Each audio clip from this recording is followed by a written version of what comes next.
And I try to explain to them, like, only grief can come from this. And then it's like, oh, you're just giving me grief. Fuck off. Right?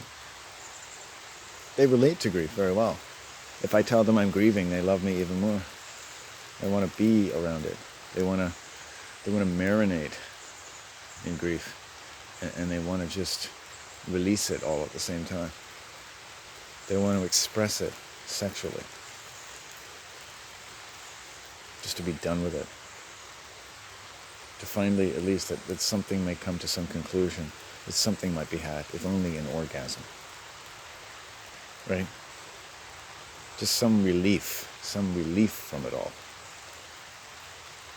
Right? Very sad.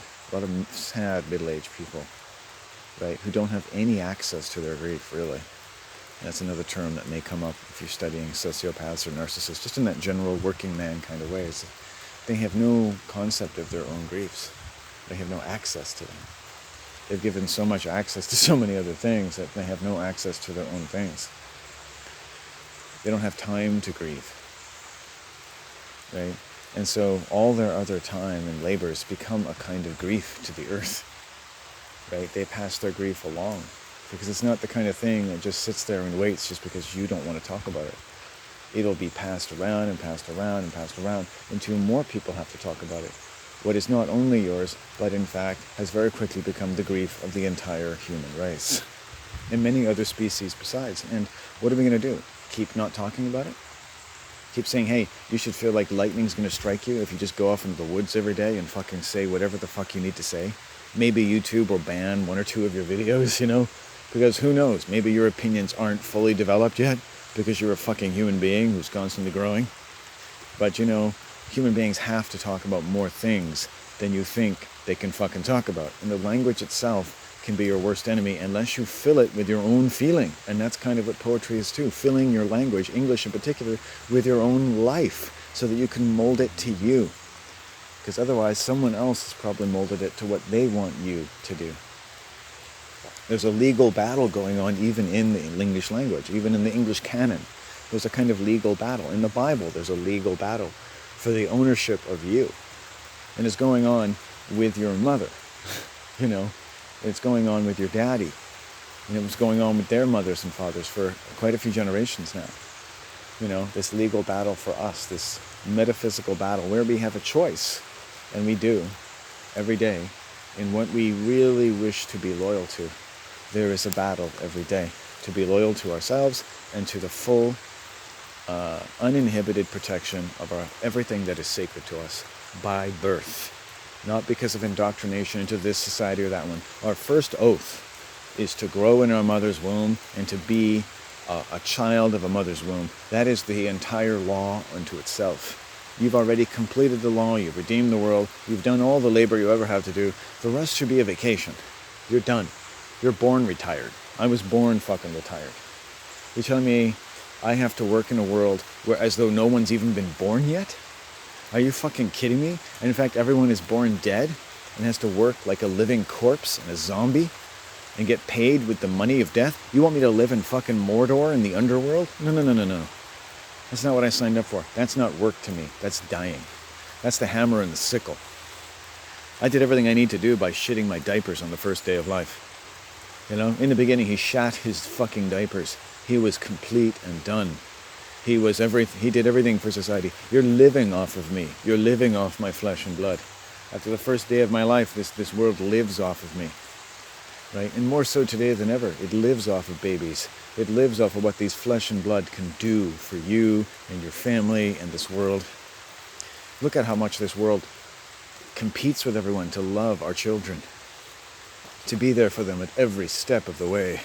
The communist bureaucrats, the experts, the self-styled professionals, the carers, the care aides, the loving vessels of everything your children and you have ever needed. Your communist emissaries and paracletes of everything that royalty and power truly was before you were reduced to a humble peasant, forced at best to succeed at noble, performance-oriented feats like going to work every day until you die. Right? While pansies on the stage and screen rehearse for you as though the representative organs of your own reproductive system, the manner with which you can be more easily relieved of your own flesh and blood.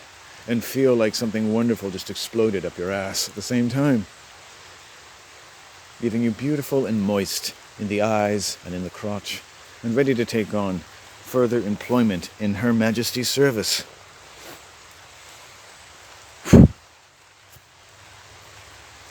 So yeah, I think people should wander off the communist script a little bit.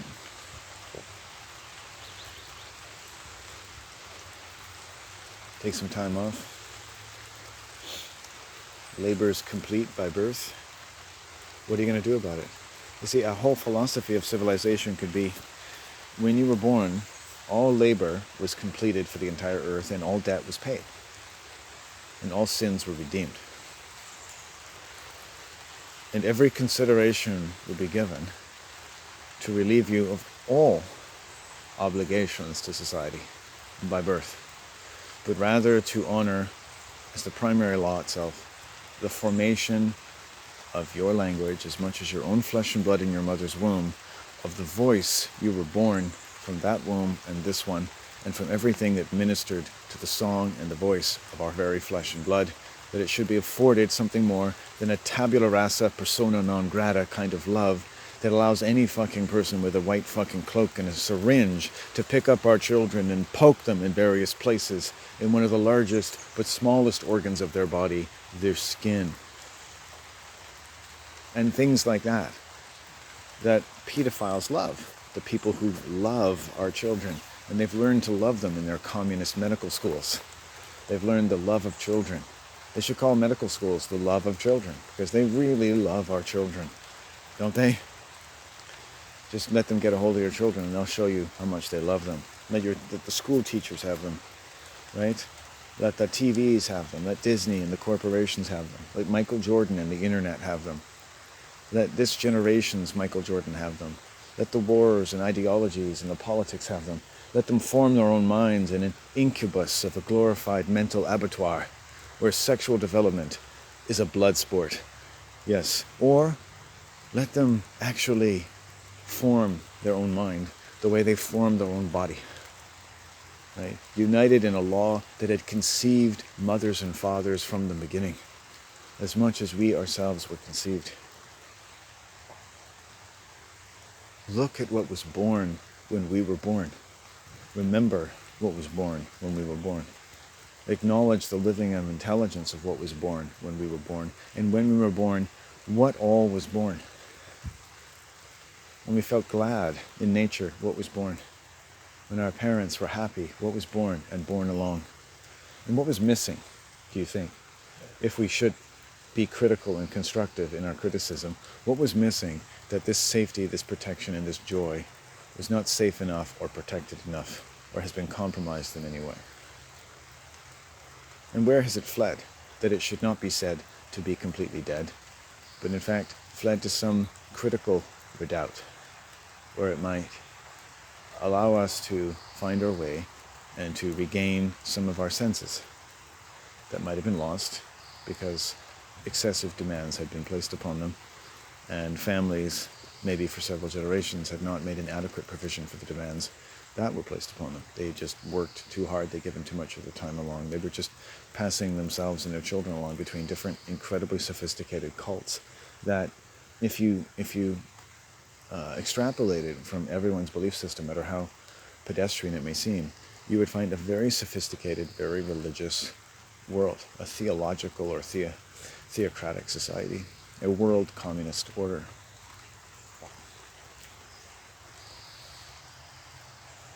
Right? People are fond of saying when they get a little intelligent, oh, the top of all religions, they all agree, and it's all about wonderful, and the top of the mountain, everyone sees the same thing, but the top of the mountain, there's just a grand communist order.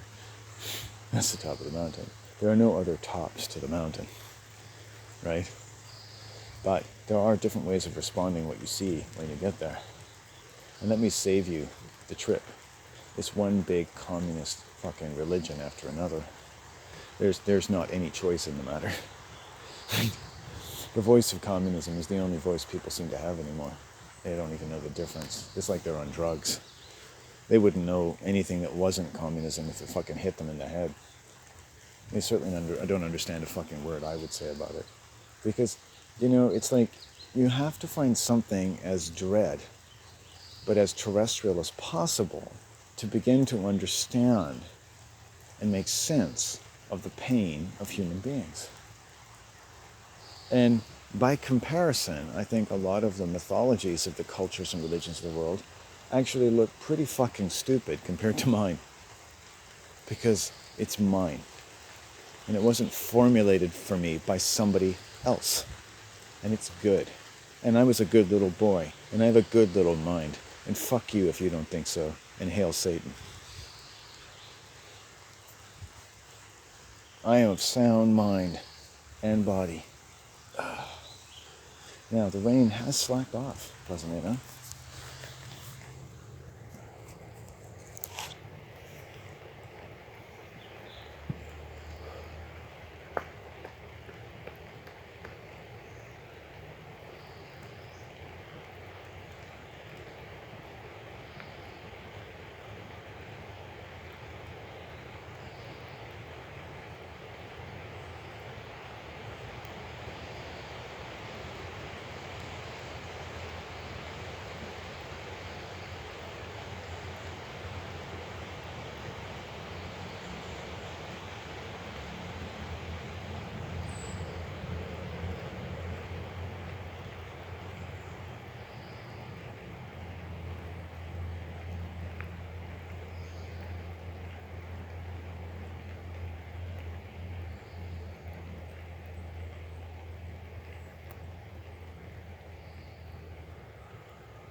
It's interesting at the cross, they used to torture Jesus on every year,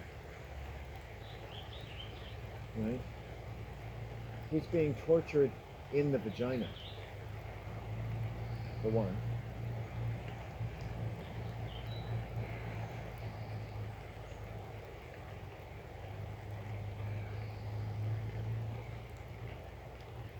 But also the cross symbolizes the strength of man by birth. The strength and the power that lay within us.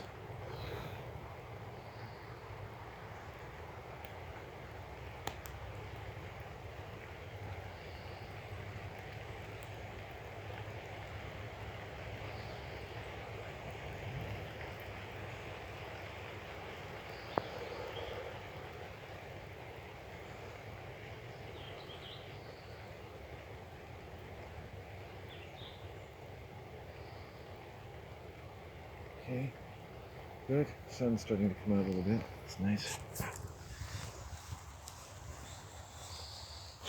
Strength and power. I like that. I like strength and power. Strength and power.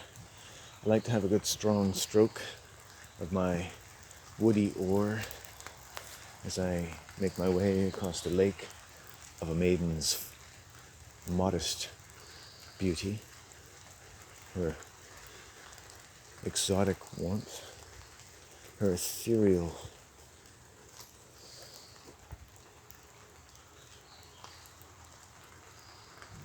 manner of speaking, the way she walks, or the way she talks, the way she thinks. Femininity is, in its purest nature, though I think one of the most wonderful drugs on the earth. You know, I think being around nature, the earth, the rain, it's all sexual in a sense. It's all incredibly, it's like that lake, you know. It's just very, like Mother Nature basically is the best sex I have, you know. I'm sure the best sex anyone could ever have would be outside in nature, you know.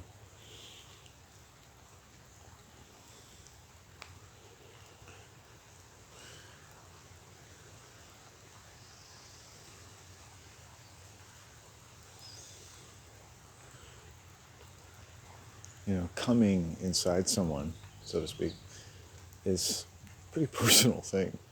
It's just like, you know, planting your seed in their garden, you know, which I know it doesn't sound like the most romantic thing, but I mean, basically, yeah, right, it's like semen, it's seed. It has an electrical load. It's a discharge. We use those words to describe semen, ejaculation, discharge, right? It's not a mere secretion. There's nothing secret about it. It's like, ooh, looks like you're happy, you know? And it's an electrical discharge. And it really marks like the completion of the mechanical and electrical like spasms of that the man has been working up to, working up to orgasming, working up to producing the seed, essentially, to fill her pussy with. And she, as the mythological feminine that she also is in some way, she's attracting that seed. She's encouraging you to produce that seed for her. Just produce that seed, Daddy. Give us some of that wonderful seed that you have. I want to make something just like you in the world. I want to make another one of you. Maybe another one of me, and we'll get together and attack you. I don't know. But let's make something together. I'll give you some of me, you give me some of you. And this is basically, to me, the engine of eroticism, really, is the conception of the family. And I don't, I think it has to be done in a very crafty way, in the sense that not having sex itself, but talking about it, because, as someone who's basically never had sex, but to see, to me, in sexual desire, I trace its roots in the desire to make new flesh, to really kind of make a little bit of heaven on earth. The thought of a woman's nipples can be absolutely heavenly to a man. A woman's breasts, the suggestion of them, actually, probably even the things themselves. The jugs, which doesn't sound so sexy, but the breasts, they're like the east. Inside the word breast is the word east, right? Something that is a breast, the rising of a hill, coming upon of a new land, a new destiny, right? A new heaven, a new hope. Right? All lay kind of in the breast, and it almost need not even be mentioned that the breast is a source of incredible nourishment to children that we mostly forget, which is strange, because it must have been a very pleasurable thing, right? So it's kind of wonder that we forget breastfeeding. So I find that noticeable. That's remarkable scientifically, that people forget breastfeeding, and that men's interest in breasts sometimes are often said to be generated from a lack of breastfeeding, delayed gratification of sucking milk out of a woman's breast, getting fed, basically, which might as well be all that's happening, really, is the baby's getting fed. But I've seen a young, well-endowed mother once on the bus just doing everything right. She was really, you could see she was into being a mother in every sense. She paid attention to her child, and noticed that shaking her breast, yes, it was really wonderful to see, okay, but shaking her breast and raising it up and basically sporting with him, with her nipple, to sort of get his interest and to pique his appetite. Yes, right? Remember, you like this? And then he would stick it in his mouth and suck on it. So he was really piquing his appetite, which is very smart, right? Are you hungry? Are you hungry? Yes. Right? It was like, and it was like, cool. Really amazing. Which to the men on the bus, in any other respect than in the sense that this was something that, kind of sacrosanct going on in front of you, would, yes, in some sense, lead to certain more erotic speculations as to the joy that one could have with that same woman, doing the same thing to you. And it wouldn't be her milk you were after, it was it was your milk that she'd be after, and there you go. There is the difficulty, right, in between, the anatomy of, basically the main fruit of sex, which is a baby, and the anatomy of what is sensual or sexual between people.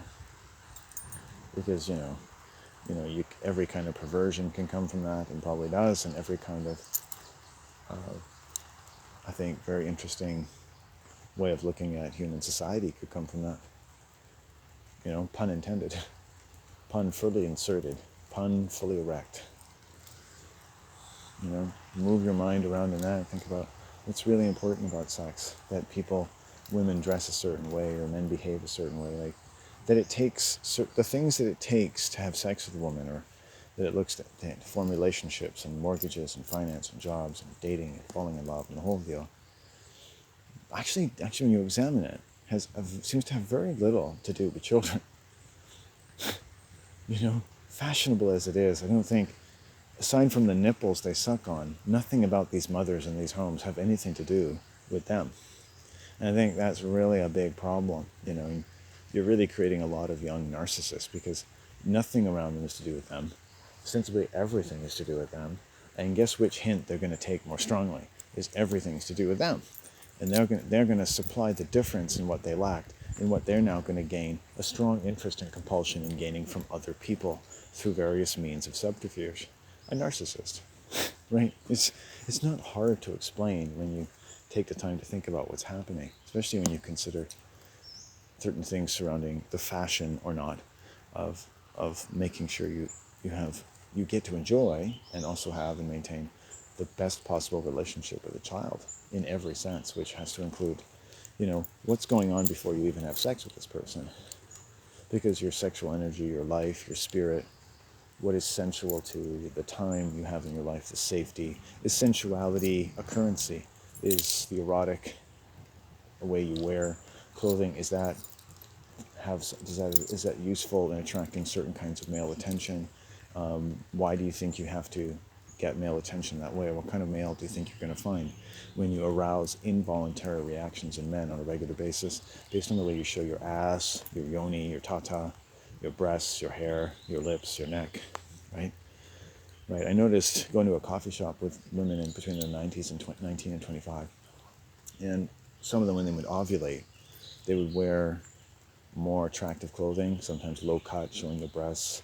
Women who didn't wear makeup would wear a little this and that, and it was okay. It was like, and you could see like they were definitely happy today. They were ovulating. And it was a good day to be attractive and emphasize their feminine allures and things like that. And that's fine. But they didn't do it all the time. It would just be 1 or 2 days a month. Right? That's natural. And what you see is women dressing all the time as though they're always ready to have sex, as though they're always ovulating. And that's what fashion has done. It's forced women to constantly want to look like they're ovulating, even though they're not. It's a communist sort of linearity that's been put to something natural and feminine about women. That there may be some days, especially if you're still ovulating, where you feel particularly attractive and want to make yourself attractive. And not because you want someone to rape you, but because that's what you have the right to feel like doing. It's a part of your nature. If you were a peacock, you would wave your feathers in the air.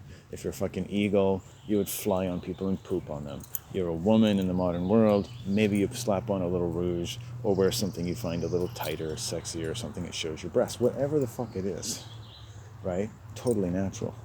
But walking around like a prostitute all the time, not so natural and not so attractive. When every time I see a woman, she's like clearly making a bold statement about the fact that she's open to sex, essentially. The lipstick, which is meant to look like, there's a lot of blood in the lips. Like someone's ready and aroused, like your first date with a woman, and her lips are flushed. Maybe she's young, and she's filled with a combination of love and fear and longing. That's what wearing lipstick is all about. To look like you're ready to be kissed and to make a baby with someone, right? So women wearing lipstick all the time, like it's really kind of perverse, right? It's like me strapping on a giant heart on everywhere I go and saying, yeah, I'm ready to fuck at a moment, right?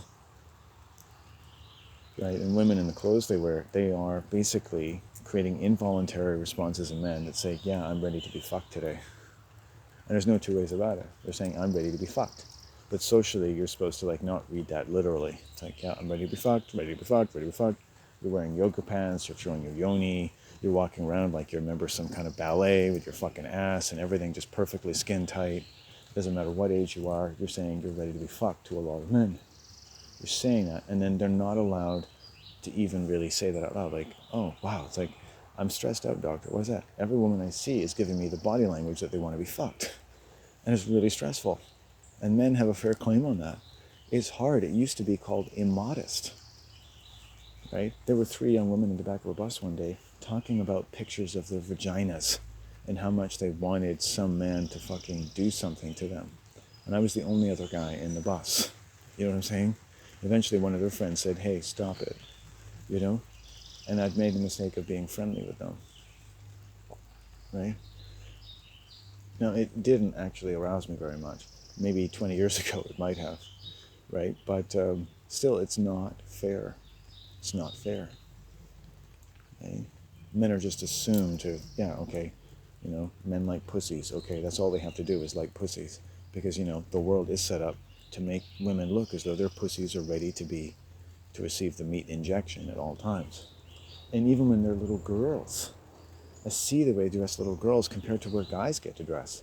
Feminists should be absolutely enraged. Guys have to wear baggy shorts. Little girls, again, wearing tiny little yoga pants. They're oh so convenient, you know. You can go to the bathroom or potty and you can just pull them right back up. It's easier than dresses or something or whatever the fuck else. And it's just like, you can see these little girls' entire fucking asses. And I've been near somebody's granddaughter, right? And they're beautiful beings. Like girls, the femininity of girls is just so sacred. And it's like, you should cover them up. Their natural modesty does not match their clothing. Their fashion, when you dress them like little prostitutes, does not match their minds. You're actually hurting them. Imagine they had some modesty. Imagine that all they need men to do, if they need men to pay them any attention at all, is to see them for the fucking incredible mind and the incredible fire of compassion, goodness, kindness, and celestial intelligence that no man could ever fully fathom.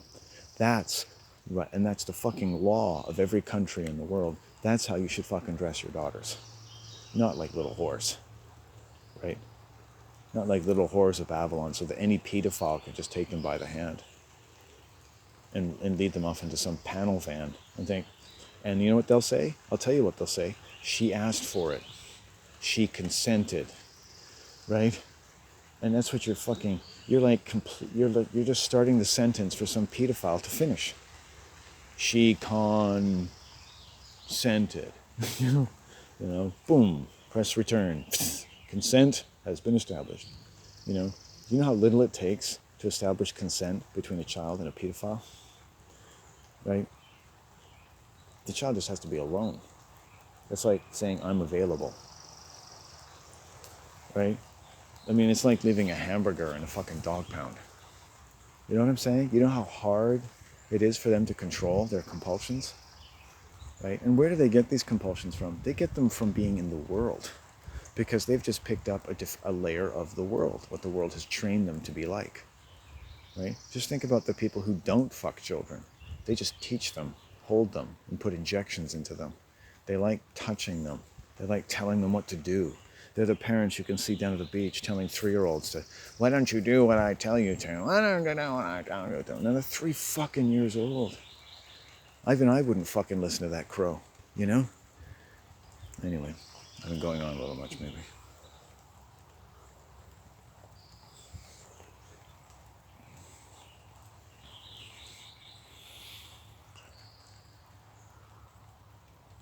I think we know why Van Gogh cut off his ear, or so they say, because he wanted to stop listening to me talking. So I think it stopped raining. I can sit down, maybe have some more food. I think it actually stopped raining. It's a lot better. See? Back in the saddle again.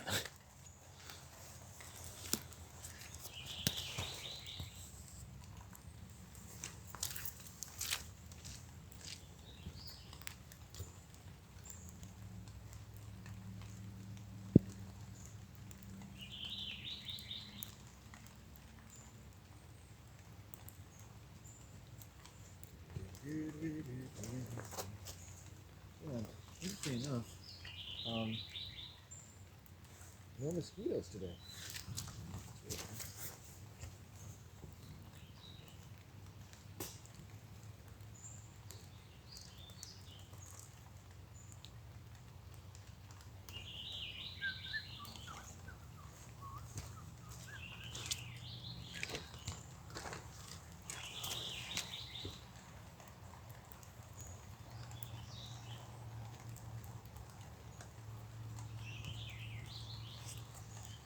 of June. I'll be your tour guide today. Rex Pangea.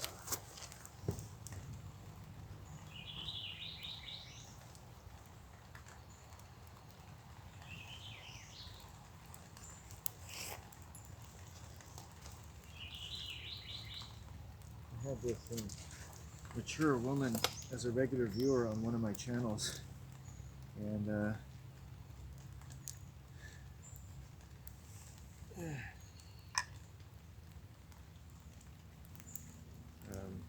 she didn't like the fact that I didn't like Muslim rape gangs. And that was it. That was the last I heard from her. Apparently Muslim rape gangs were, you know, okay. When you find things out about people, you know, it's like, you can talk about anything, but don't talk about Muslim rape gangs. Okay. It's like, what happens, right, when you teach people to be repressed homosexuals? You get, oh, I didn't realize I finished all my food.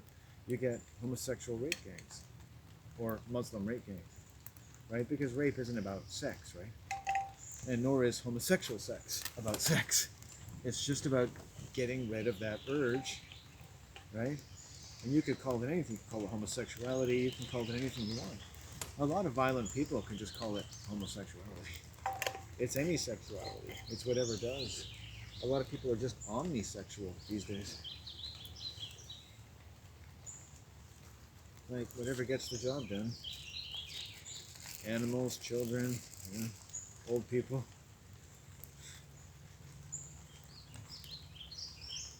That's so funny. Get someone on TV is like a famous movie star. It's like, oh, I do anybody. Animals, children, old people.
I could see how school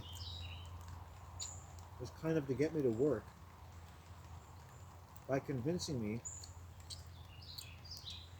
there wasn't that much for me to think about.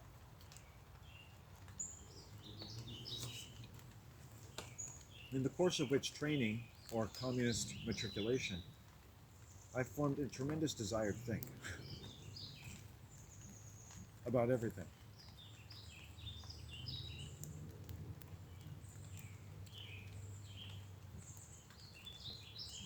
But the idea, I guess, in society is, you know, get a job. There's nothing to think about. You know, what's to think about? Get a job. What would you do besides working? You'd think, right? You'd have a lot of time to think. And what do they call idleness like that? The devil's plaything.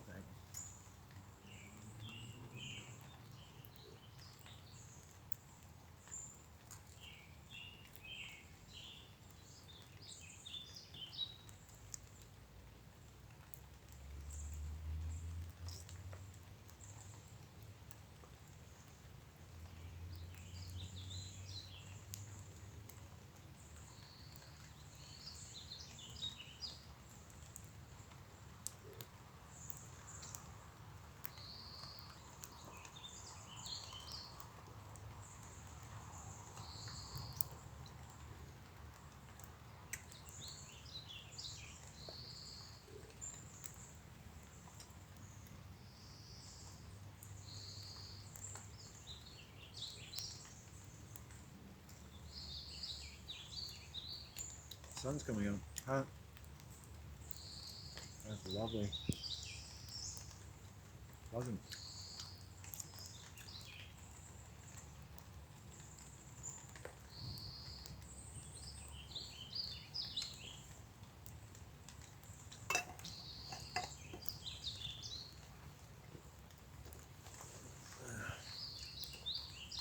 Well, it's a lot of dirt.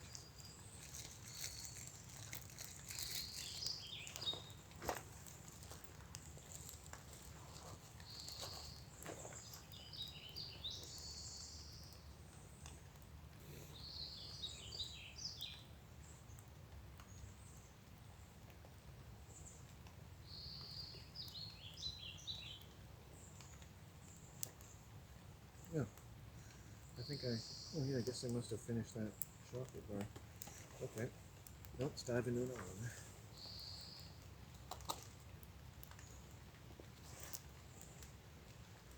Oh, what else is there to think about?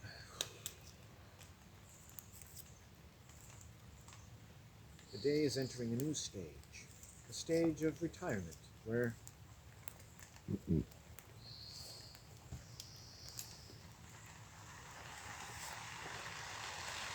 oh, another stage of life, where I recline and contemplate the years that were. I clean the lint out of my pubic hair. I enumerate from my own records all of the scars of the past. I bundle them together into a ball of rage, and I store it in a chest in my colon.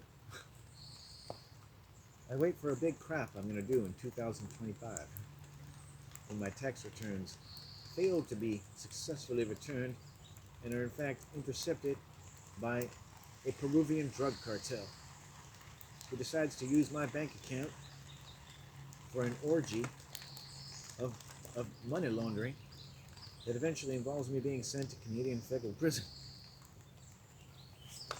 for defrauding the system of monies that might have been better sent to double-jointed pedophiles from the archipelagos.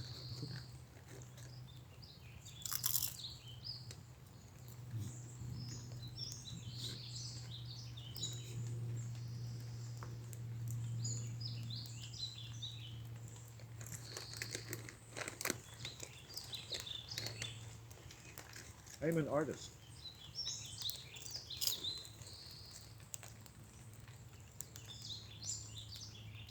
I need to speak.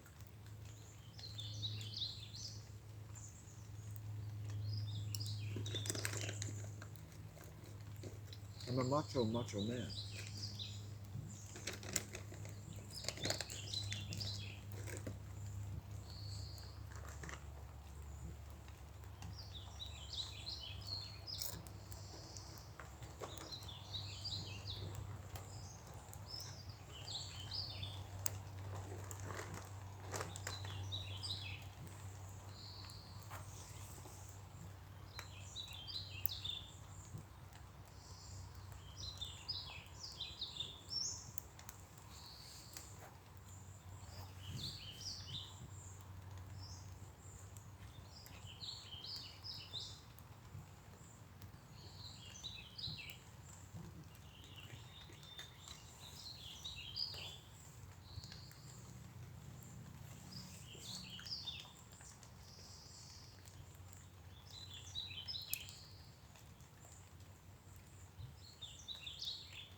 Got my blood sugar back there.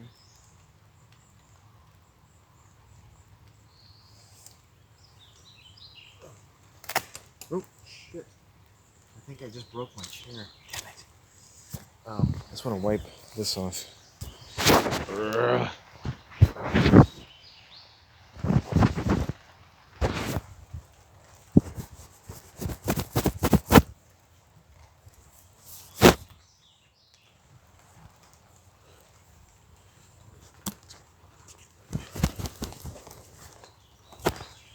There we go.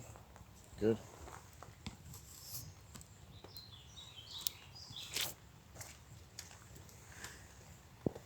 Damn it.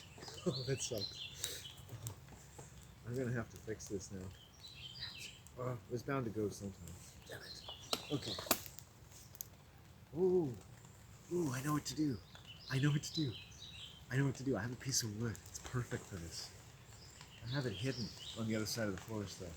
So I can't get it right now, but I have a piece of wood that can fix that. I'll just lay it across her. It'll be perfect.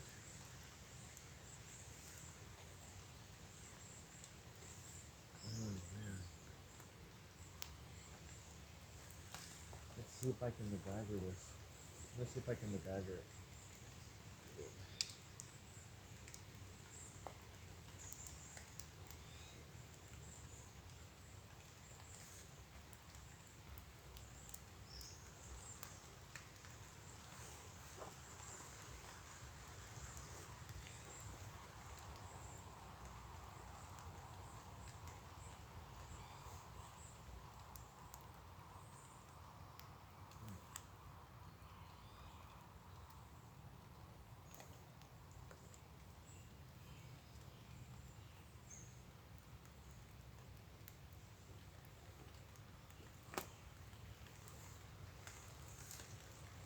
Oh well, I guess I'll sit like this then. I'll sit like this, like Smojo. I'm just like, hey man, I'm just rapping. I'm just rapping with you, man. You know? My cock is not the point. It makes a point. It makes the point. But it is not the point. It makes a point. I mean, yeah, if my cock were here, that would make a point. It'd be like saying, hey, look at my cock. That would make a point. But it's not here, so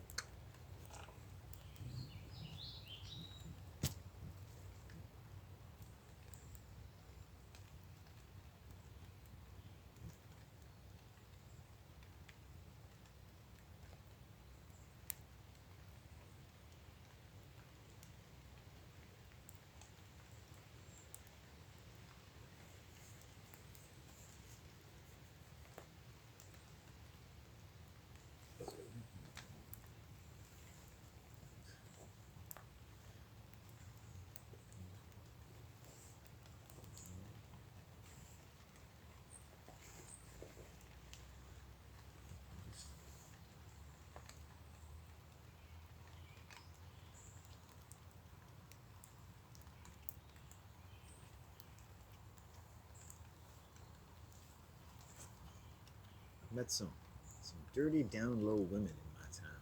Dirty down low. You know? Dirty down low women. Man, dirty down.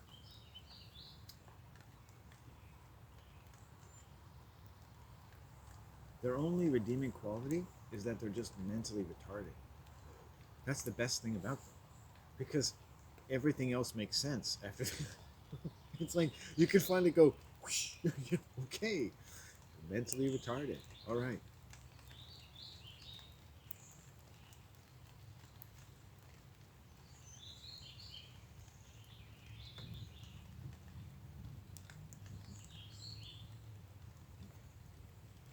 And when you get one or two of them, right, in the name of Jesus, in the name of pain, Pan become pain, because that's what Jesus is. He's Pan, and he becomes pain. Pan in pain, right?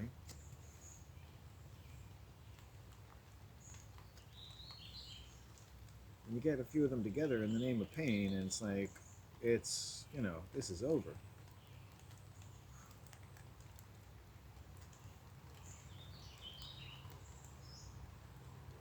Being scared of women is the best thing I ever did.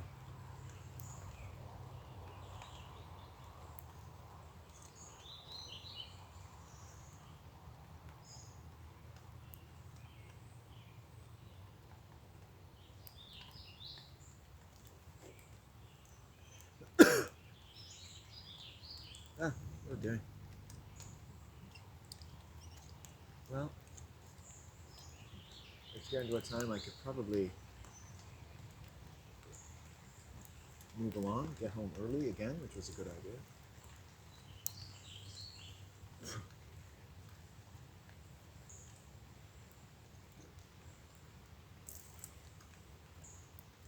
Water. So, made it through a big old rain. It was good.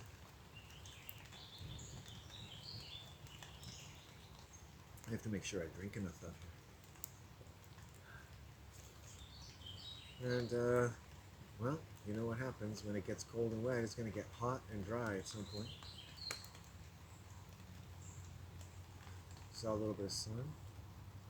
Saw some nice birdies. It was really good. A cute little songbird got really close. There's a... Oh, yeah.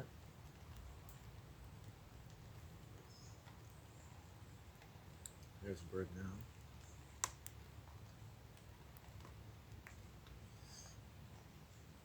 So you can kind of see why it wouldn't matter if YouTube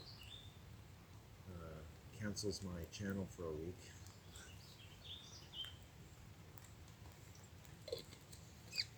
It doesn't matter a bit. Doesn't matter. It doesn't matter. It doesn't matter. No, it does not matter. It does not matter. Everything good in me and everything good in what I do, honestly, in honesty, in all honesty, in all good honesty that I do things in, whether I'm honest about how I feel, I think, what I see, what I can say, and if I can, like you, if I can say something and I can think something, you know what? I can say things. I can make up things as I go along, and I can do a lot better than the rest of this world doing it too, because the world makes up a lot of shit about a lot of things. The world is the ultimate bullshit. It's like the Bible. It's the ultimate bullshit. The world is the ultimate bullshit. The world is the ultimate bullshit. And it is. The world is the ultimate bullshit. Right? It's the ultimate bullshit of the world. You know, and you deal with that shit for so long, and maybe you say, I don't want to deal with this bullshit anymore. And maybe you did that when you were 5, and maybe you did that when you were 10 or 12. And it's fine. Go along with the world. Give to Caesar what is Caesar's. Which hopefully isn't the last little bit of your life.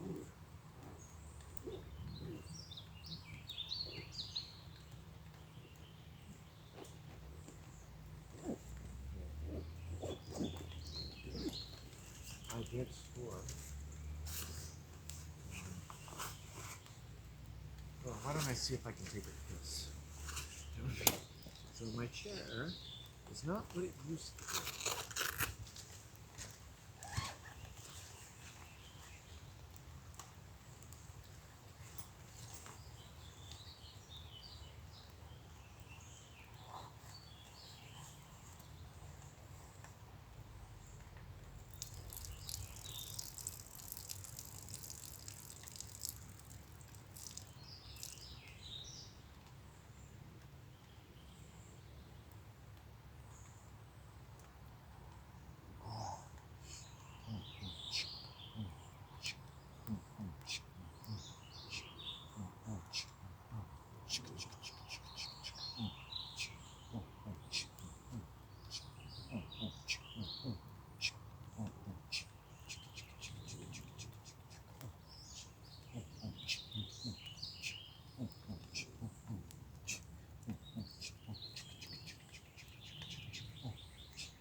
Yeah, so it's nice that I have I think I have a board that can replace that I've been saving for a while for whatever purpose. And I have it near behind a tree that I know. Maybe I'll go get that tomorrow.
women can be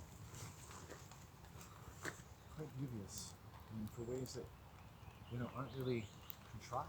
They're like the true essence of pathology is a survival-related compulsion. In other words, it's a new survival-oriented set point that has been achieved after considerable duress, and therefore must sustain interests which stand to place other people under duress, pursuant to fulfilling and indulging that compulsion. Psychosis, in a sense. And this woman I knew, this health food store has been a boon to me, I guess, or was over time. And so I'm going to have to fix this chair. Anyway, so I was talking to her boss. She left. I talked to her boss one day of 12 years. And we had talked quite often about this woman's husband, who was chronically ill. Couldn't work, this, that, the other. Trying to find a doctor that understood even what was wrong with him, one of those types of things. I was talking to this guy, he's a sociopath, one of the owners, and he said, oh yeah, so-and-so's husband, oh, he's always sick, He's always been kind of sickly, right? And I've understood this way of talking because I've seen it in other family cults. It's kind of like they're just hypochondriacs, They're complaining with things, they're sick from things you're not really supposed to be sick from. They just don't want to get with the program, kind of thing. And I thought, okay, well, he's a sociopath. I didn't think she had a lot to do with that. And I thought, just how unfortunate she was to have to work with someone who thought so little of her husband's pain and who doesn't mind telling basically a customer of some long amount of years how little he thinks about this woman's husband who has served his company for 12 years faithfully as a manager. That's a hard job. And this is a genuine health crisis in her life. She's managed to convince me it was anyway. Now, you'll notice that the way I read that immediately was very generous to her. But since she has worked so closely with him for 12 years, do you not think that she, in some sense, has co-gestated this rather depraved opinion of her husband? That what he's telling me is more likely something he's already told her, or she him. That on some level, neither she nor he think as terrible much about her husband's complaints as she lets on, right? Because I know from personal experience that women can quite unknowingly, but in a very determined survival-oriented way, make men sick. And it's like, so I guess I said very differently about that woman today. And I'm glad I didn't give her too much of my time. But, wow. Whenever I see now, because of her and because of my own situation, whenever I hear about a man being chronically ill, things like that. And people in medical services should know this, when men are chronically ill, right? Look at the women around them, and nobody does that. Nobody doubts women, right? A joke is made of the idea of women being a bad omen aboard ships, but the fact is that women just can have a very determined hand in the sickness of man. Unknowingly, impulsively, you name it. And it's just interesting how society has grown up in a way that still permits this kind of covert violence to be done to men. And I think every year probably millions of men succumb to causes of death that nobody lists as the faithless, hateful love of one of their closest female relatives.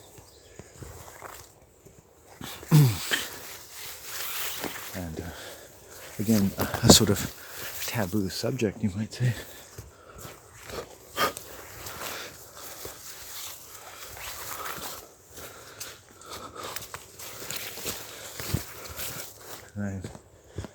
I think very differently about women today than I did many years ago. It's something very unexplored about, sickness. Sickness does tend to use people in a way to preserve its own interests, and then we must learn more carefully the interests of sickness. and that it does take up the flag of pure survival. Many people who do violent things do so to defend themselves from some often self-suggested menace, which might have originally taken the form of simply an objection to behavior that looks like it will cause some continued duress to oneself or others. Or absolutely no other so-called provocation at all. Ooh.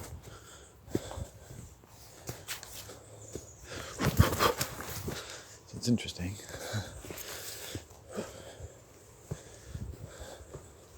We made it quite far today.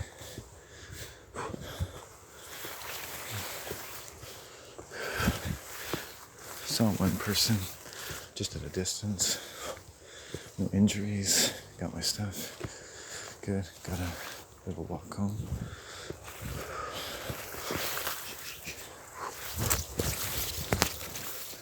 Nobody's really out here. Nobody wants to get rained on, strangely enough.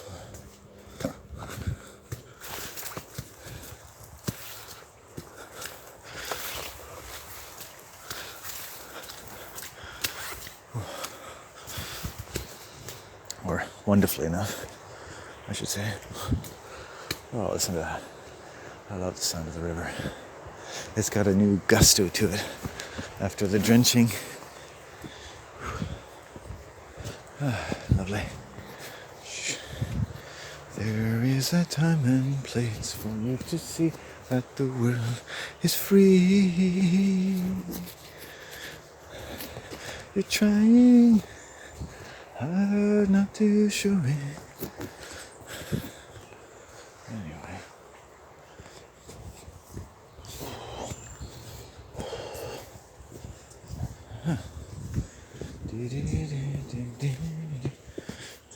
I've had a lot of nice times out here. While I was masturbating, actually, I got to see the woodpecker. Came out to right down low in the root, pecking away, your work, your sex.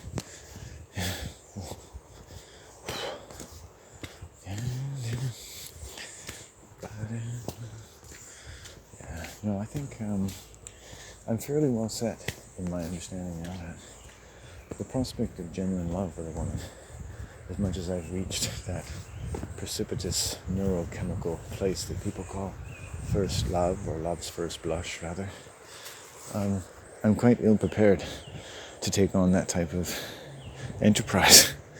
It's just too much for my heart. I can't handle it.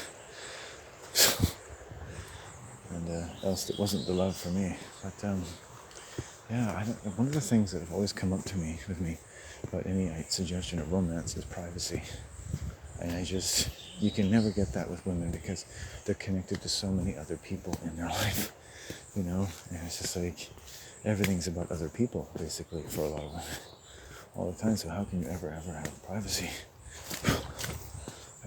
One of the things I'm most attracted to about women is people who live solitary lives. It's like, that's always enhances someone's prestige in my mind. It's like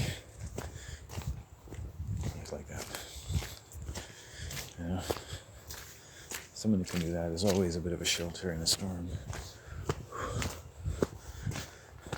As long as you don't pull each other down.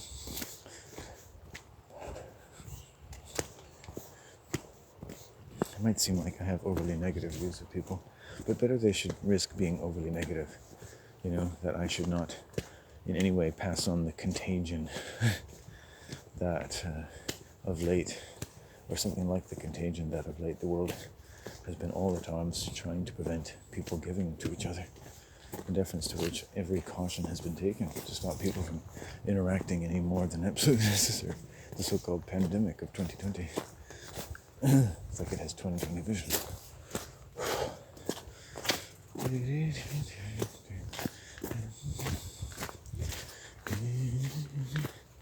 You're trying hard.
And back to communism again. I find that as much as I'm inclined to be quite generous with people in uniforms doing duties and various things, I'm also inclined to believe that the way they're trained, so-called peace officers like, has the unfortunate fact of actually disturbing the peace more than they keep it. And this is basically a very subtle form of the argument that police aren't really good for much at all, except for making life difficult for poor people. And I've seen that. I've looked at it. I've seen different sides of it with, different very poor people that I've known, and whose lives I wouldn't want to switch places with in any sense. And good arguments that, people just need things to get through to the next day. And if they can do that, then that's all they should have to do. And people, need to be left alone. And then there's people like the police sometimes will take those people and they'll just mess with them because they know they can make them angry, and they know that, they're already stressed beyond their limit. That's why they believe the things they do and why they live the way they do. And sometimes the worst of it, just like with police officers, is just that maybe they make idle threats, just like police do every day. And I find that people in uniform tend to have a lot of difficulty telling the truth to the public. It's not something that really comes from their lips very easily. You can see in the most practiced police officer that information management is one of the key parts of their training, knowing what to say and what not to say to civilians, right? Because police are basically paramilitary, and they're like politicians that can arrest you, right? That's basically what they are. And they're nice. They're very charming, like politicians. Being charming really helps in the job. In some sense, it probably helps them enjoy their job more. Be friendly and things like that. But also, they're put into an awkward position with relation to other beings. The fact that they're carrying weapons and tasers, it doesn't matter how good a reason they have for it, puts them in an unequal position to their fellow man. In as much as take away the uniform and the assumptions and the liberties that are extended, that anyone walks up to you in a world where you're not allowed to have a gun, carrying a gun and a taser, and radio contact with people who could show up in 3 minutes and help him taser you and arrest you for any reason, it's not an equal relationship. And you combine that with someone whose job is to prosecute you, sometimes to, disturb you, do things that are meant to shock you, to see if you'll react. Because reactions that you have at that point will then continue to justify or not your continued prosecution. And so a moment of indiscretion for someone who's already stretched in their patience for one reason or another, just an affected person in society, can lead to an arrest, battery, vast changes in your employability, and certainly a great deal of duress to your emotions and physical being, right? So a lot of time, a lot of money, and you can even lose your job. And these people walk around and they really don't have any appreciation for that fact. And I've talked to police officers and it's not even a thought in their mind, right?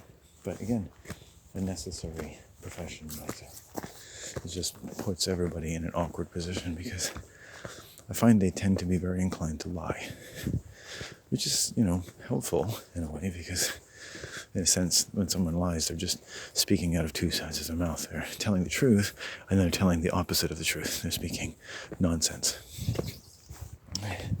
So I asked one guy, he was an environmental officer, and said, if I may, in all honesty, I said, are you here a lot? Because I knew that they weren't. He's like, oh yeah, we're here all the time. For people like me, they're here all the time. I never saw them here before, never saw them here since. just an obvious lie. And I knew a lot more about it than meets the eye.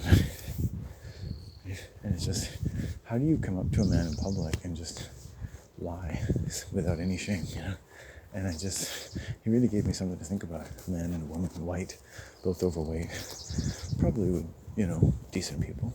But they put on the uniform, and there's just things they have to do, and whatever they have to do, then you can find ways to justify it in your mind, because of course it's their job, and maybe, I'm smart enough to say, well, people they maybe encounter, you need to basically have a kind of pattern that you use to surf it out, the decent ones from the not so decent ones, and if you should happen to discomfit a few of the decent ones, so be it. That's part of the job. And but the fact of the matter is, it actually does create a lot of bad energy, and moral people wouldn't be able to do that. So whatever people are doing in uniform, they're not moral. It's unfortunate in some things. It doesn't mean you're a bad person. It's just, you can't be a moral person and be a police officer. You can't be a moral person and be a Navy SEAL. I was watching a video about their indoctrination, the colors of shirts, the repeating of certain phrases. It's all about a choice. You have the choice to leave, you have the choice to stay. The people that have been there before you, and they have seen what you've seen, and the speech he's doing over and over again. You can see that the indoctrination is more important than the physical torture they go through. Right? This is not just about getting their bodies into shape, it's about getting their minds into shape. And it's easier to get someone's mind in shape when they're exhausted, right? And they have to band together like an ancient band of brothers to make it through the tortures that these people are putting them through, because they're preparing them for all the other tortures they might have to contend with. They're learning to be strong warriors, right? But strong warriors who take orders, strong warriors who are banding together with little to no vision as to what any of this is for, right? And what it does to anyone, and what is it really good for in the scope, in the range of human biological outcomes. What indeed are you protecting? And I've seen many, many white people in many instances. Every time they did something wrong, and any time they were doing something hurting people, they're always protecting someone. They're always protecting something. It's usually themselves, right? And when you tell me you're just protecting something, you're not necessarily telling me you're not psychotic. Any psychotic person can protect something. Right? They're all protecting something.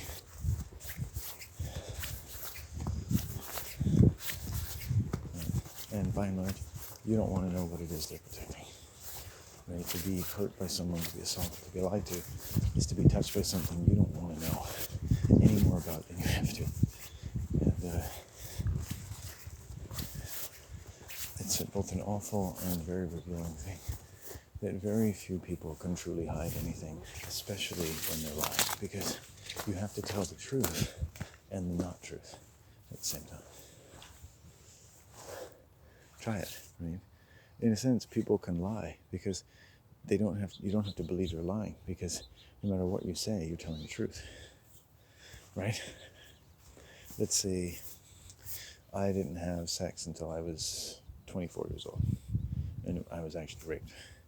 But I didn't want to tell you that. And you said, hey, when did you first have sex? And I said, oh, when I was 18 years old. But in my mind, I knew the truth. I just told you the truth. I told you something else at the same time. It's up to you to decide which is which. And sometimes we fudge because we don't want to tell people the truth. And if they can't tell, they don't care enough to notice the truth, there's no point in telling them anyway. And there's other reasons to not be completely faithful to people in that way, because, while you're faithful to someone who's not faithful to you, you might say. So there's lots of reasons can crop up in families and among people not to be faithful. And who knows who broke the faith first. And I talk about bad faith relationships. So if you have a bad faith relationship with someone, there's lots and lots of ways for that to happen without being a bad person or this, that, or the other. There's a lot of ways for everyone to actually have established a bad faith relationship with their children and each other through society, or vis-a-vis the world. A bad faith relationship sends people's minds off on many tangents.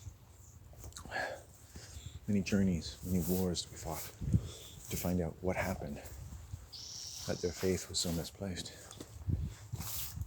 Or yours in they, that they were not worth a strong faith. And in most cases, the faith that was established through a form of false confidence, in which things were said or suggested, and the assumption of which, or the assent to which, constituted your volunteering to take a huge risk with your trust. McDonald's can serve billions and millions of people, but in court and on paper, no one is to believe that the food is good for you. And they can be exonerated from all liability based on that.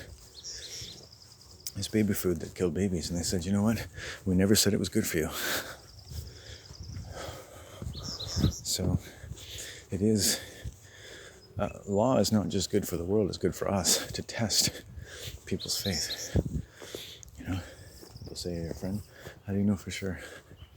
You have to test them. You have to make your own judgment. And that's difficult. It means setting yourself apart from other people. It means saying, I can judge in and of myself anyone to decide how faithful or not they are to me, no matter what they say, no matter what they tell me, no matter what anyone else says. A world that people can't do that is the worst possible world.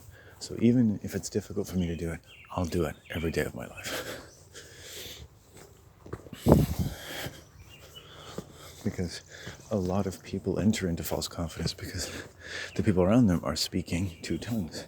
They're telling them the truth and they're not telling them the truth. But they feel like they're telling you the truth. They're like pirates, right? Right, a homosexual is like a pirate. They say, I really, really like being a homosexual. And it's perfectly natural. And there's nothing wrong with it, let me assure you.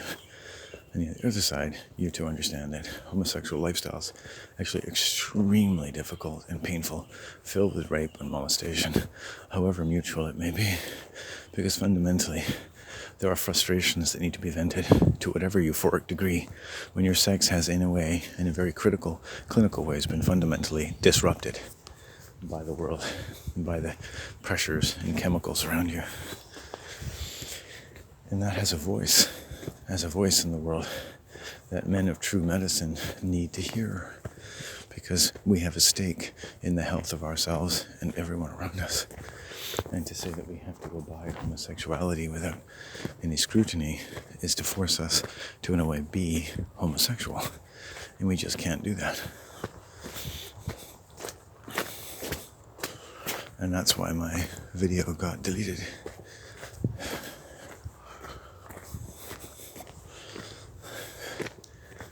I said to my mom, I said, how did you feel when you first encountered a homosexual? And she said, to be honest, I was very uncomfortable.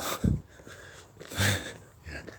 And I've talked to a lot of people and throughout my life when you can discreetly ask them, it's like, how did you really feel the first time you met a homosexual? It's like, uncomfortable. Right? Presumably because, of course, you're just so, oh, hi. Sorry, look at that young fur. Well, they must have been eating nice leaves. Hey. Hey.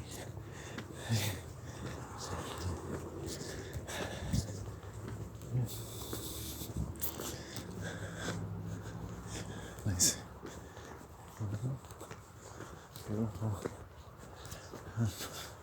Beautiful deer. There's just a lot of, it's not just uncomfortable because of what you don't know, it's because of what you do know. Right?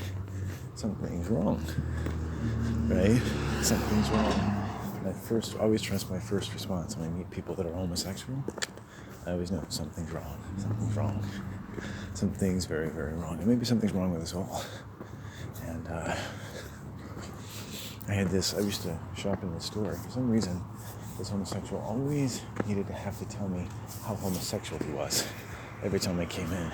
It was really part of his sense of identity of how homosexual he was. And one day he said to me, oh yeah, and I'm just in a store, right, buying some incense or something. And he's like, when I clean at home, I take off all my clothes and I wear a crown. And it's like TMI.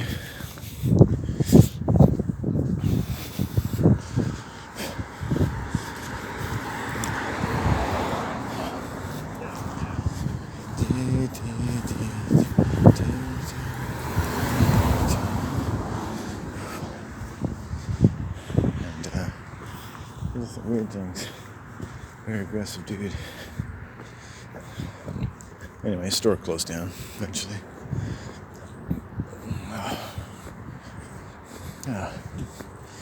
There's Jerry.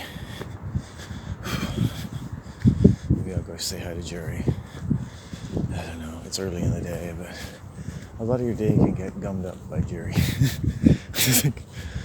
Jerry time is a hard time. Having a hard time with Jerry is not the kind of Jerry rigging I want. Oh, I never feel bad if I ignore him.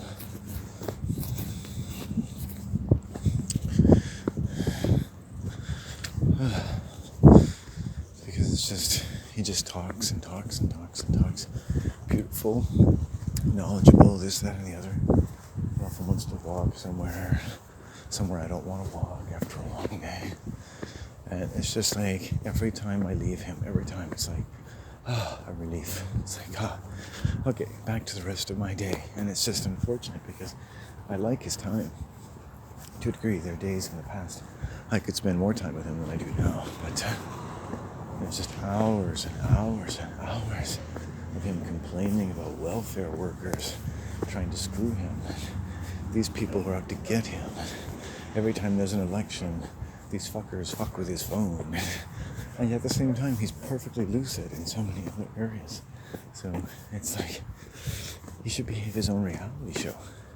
That's right. Hi. Nice dog.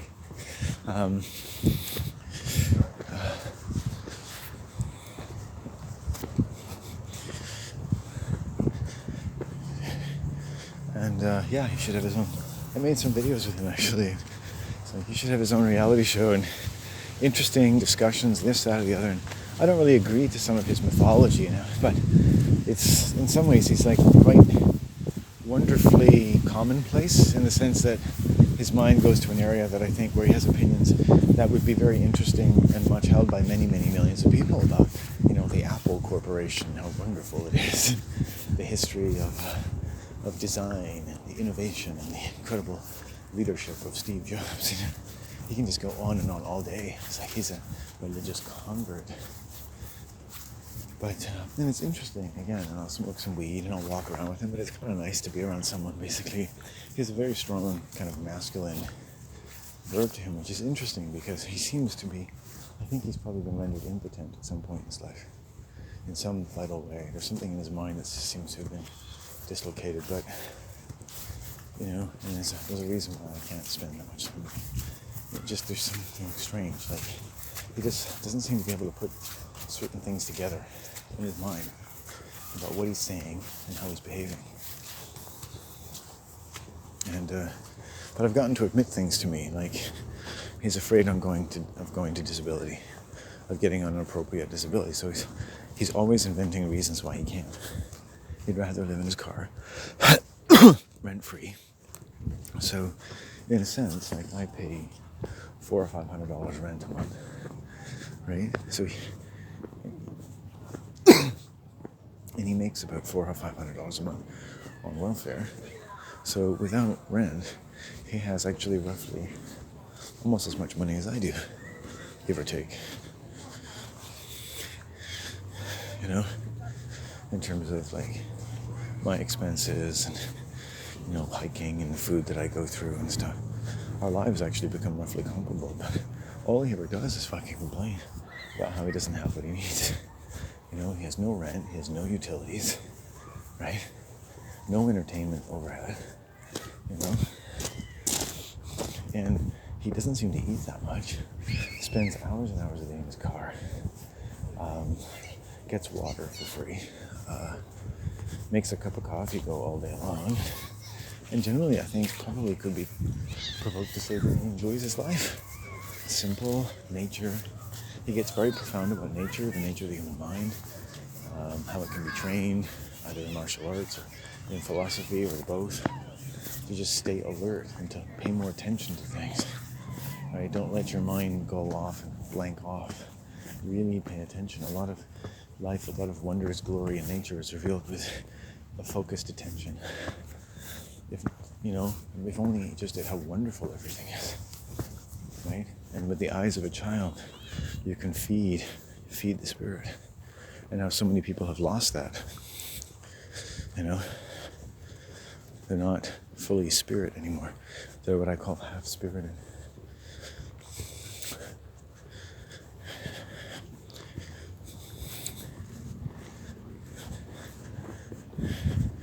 They see, but they don't see.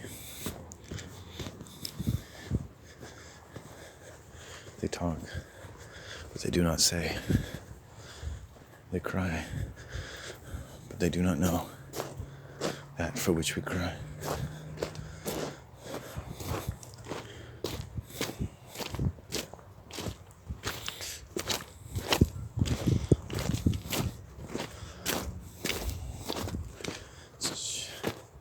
It's going home.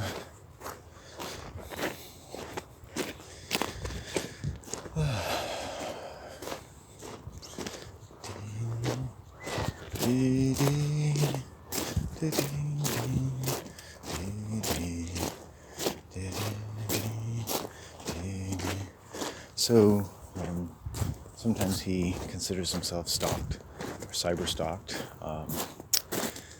He seems to have gone out of that a little bit, but I kind of got into it for a while, and then I sort of tuned into it as a belief system. And I thought it's quite provocative. If you spend enough time alone and you feel a little harassed by the world in any way, there's nothing wrong with that. I mean, most people could probably feel a little bit victimized by the world, and some people, I think it's better off acknowledging it than trying to sublimate it and drinking yourself to death, but you can make your peace with it. Warriors get wounds. Warriors heal from those wounds, but warriors use their voices at least as much as their swords. In some place, not some place where you're going to disturb people too much. But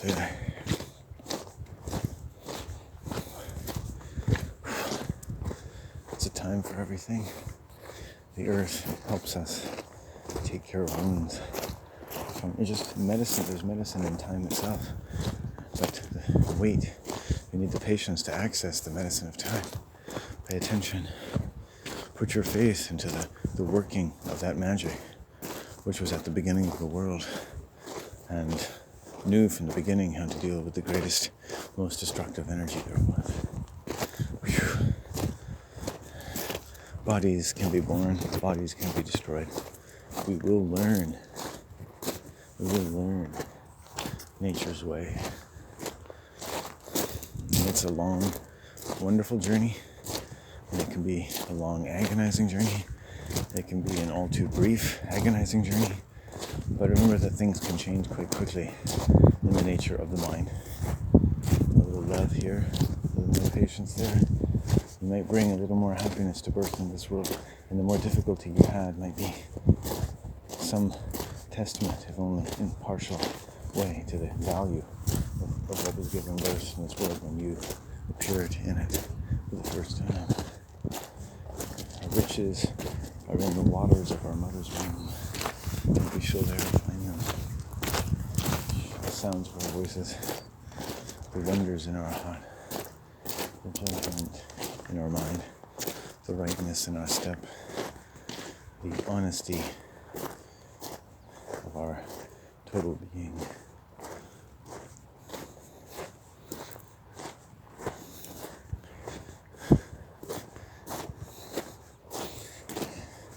Got a white person following me with their dog. Middle-aged.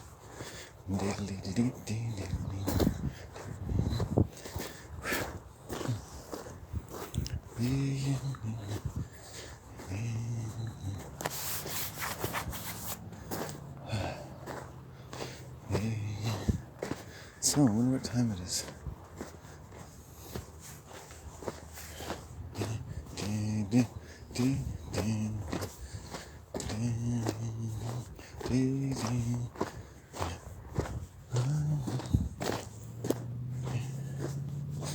learn that song with the dog, so eager to keep up to a two-legged man.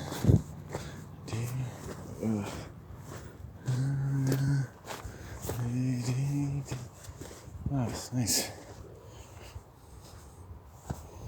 Let's see for a second.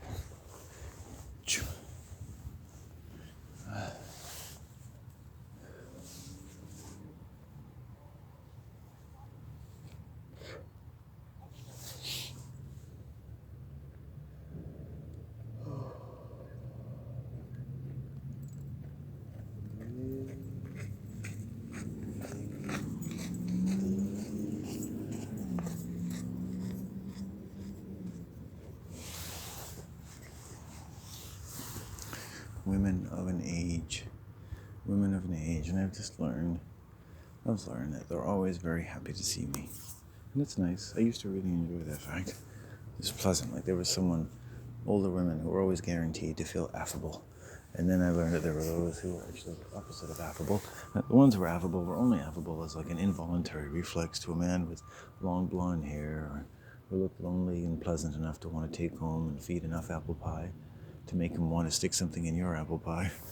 And it's just, I've seen it all. In every step of the journey, I understand the wonderful neurochemical epic that is a middle-aged older woman's idea of how pleasant it is to see me in public from any angle. And I'm really not angling for anything more in the story of your personal whoredom / boredom. And I just don't enjoy it anymore. It's unfortunate to see one of the few friendly aspects of humanity disappear into a well of bitterness. It was a typo in my interpretation of older female body language. There's a blue heron out there. Blue heron and the tide line. So let's see. People walking along.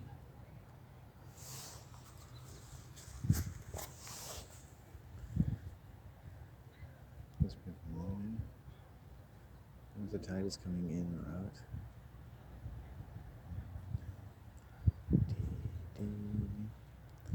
My shoes are wet with sand. I don't like that.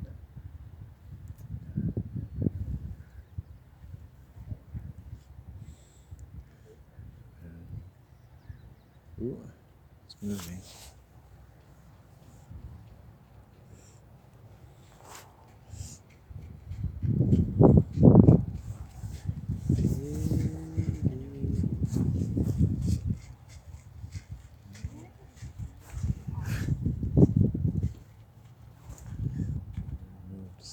There it is.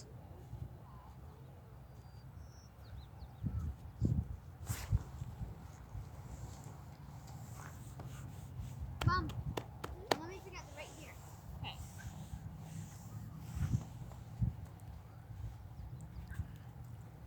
Heron.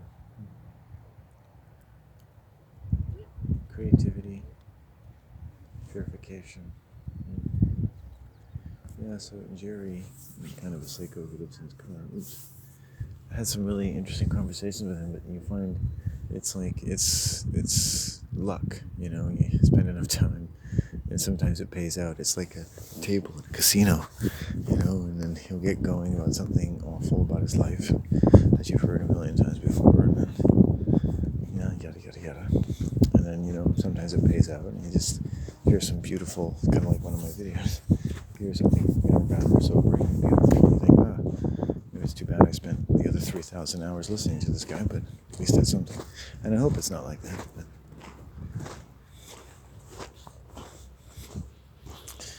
and,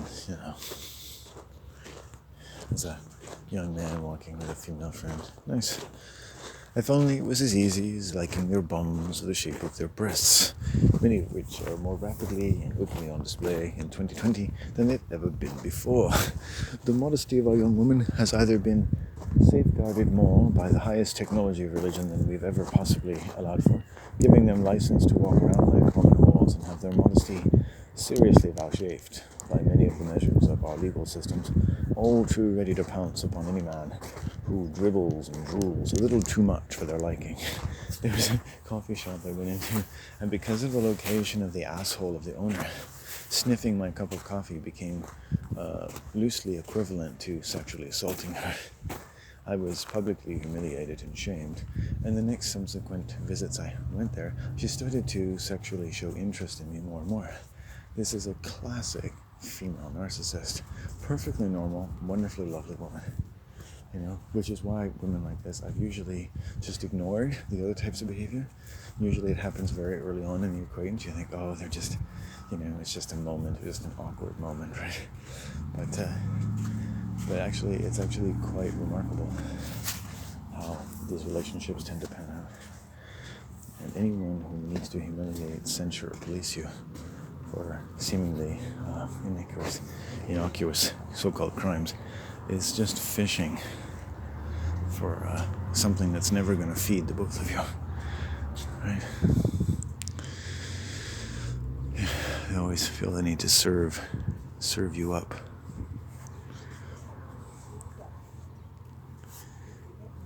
Nice. So the ladies took off their shoes to go for a walk. That's nice.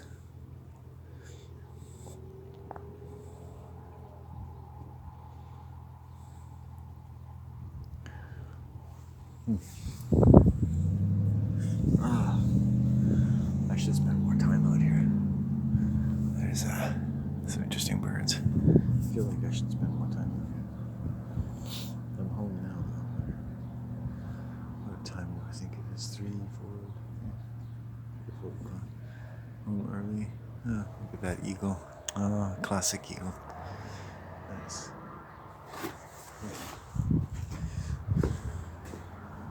Oh, good, it's a puddle. I'll wash my shoes in the puddle.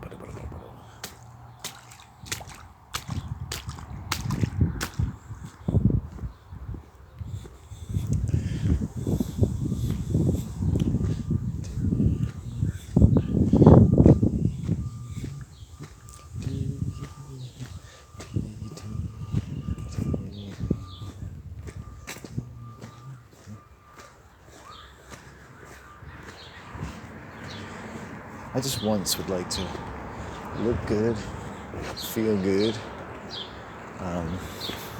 for the right woman at the right time. Just saunter by and be like, "Hey, wench, what say you come sit on my fat one in the cabana and bring a daiquiri and a big old joint with you, smoke it up, say hello to old St. Christopher."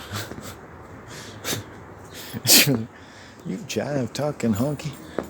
You've been smoking too much of that voodoo and that hoodoo that you do. I would sooner let your little dinghy moor itself in my abattoir for the damned.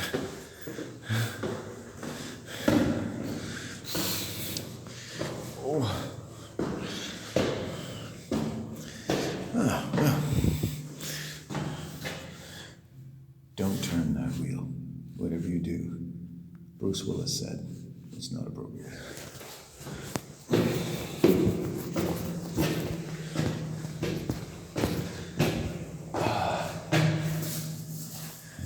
Can I just pause for a moment? Did you ever just pause in between places? Between being one place and another place. Just a place. Nobody's place. Maybe the place a wise man sleeps. Maybe the place that a wise woman keeps her counsel until she finds the cave of magic, protected, warm and safe in the arms of her ancient lover, Satan himself, in the citadels and the rocks which surveyed the world, and quite a greater kingdom come than the average communist shall ever like to imagine, that they are just deprived of the sound of their voice through its chasms and phantasms of mist and ancient conceptions.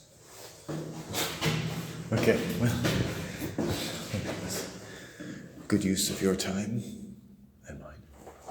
Well, look, I like how it tells you, like, if you hear this, there's fire coming, you better run. I had a nightmare last night that my house was on fire.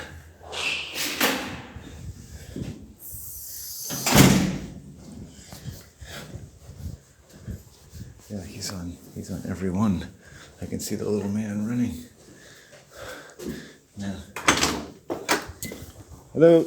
I wonder if he gets residuals for that, you know?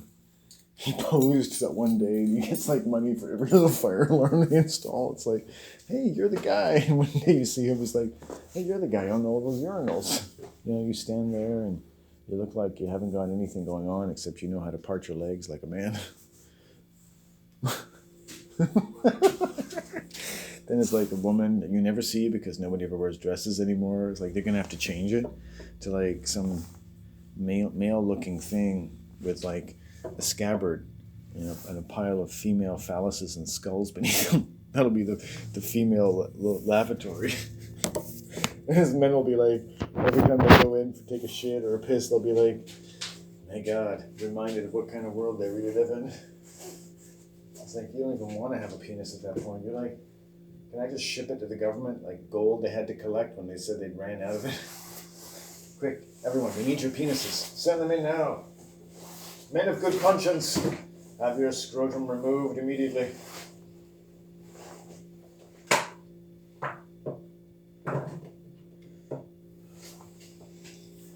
I can't tell you why, but I should probably go wash my hands. Oh. Ugh. Okay. Wow. Wet day.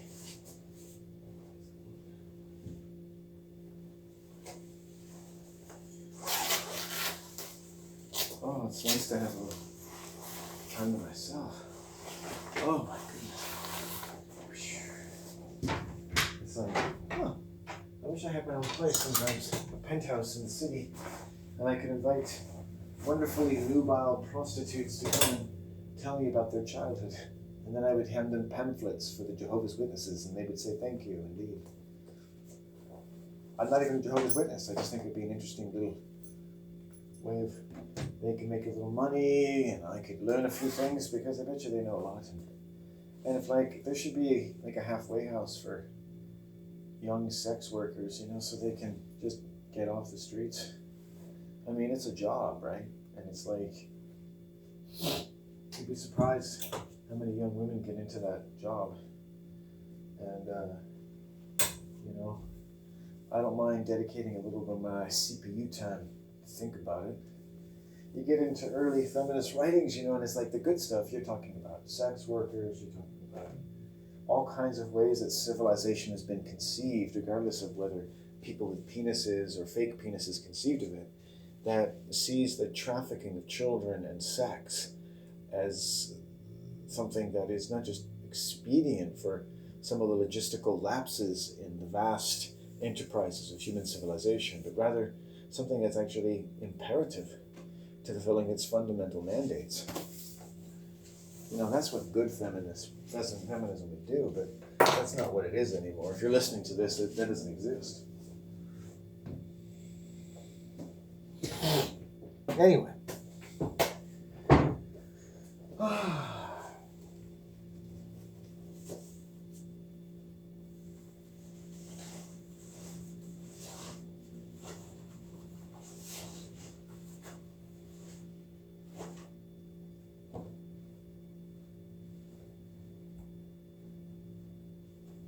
I got a little wet, but we had a little fun.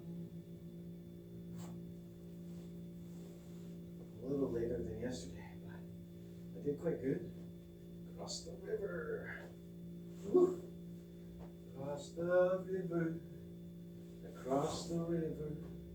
I crossed the river of time. I crossed that river sublime. The river of time. The river of time. Every time I get a video deleted, I just think there's more I've got to say. I gotta say more and more.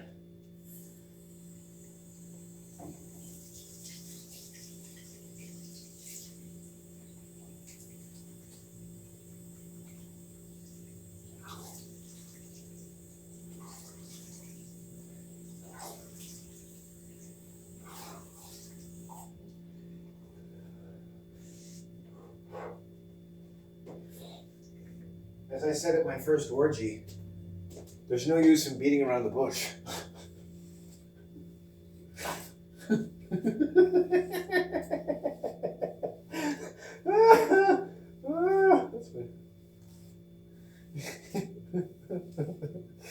You know, two in the hand is worth one in the bush. Or one in the hand is worth two in the bush. I don't know. Either way.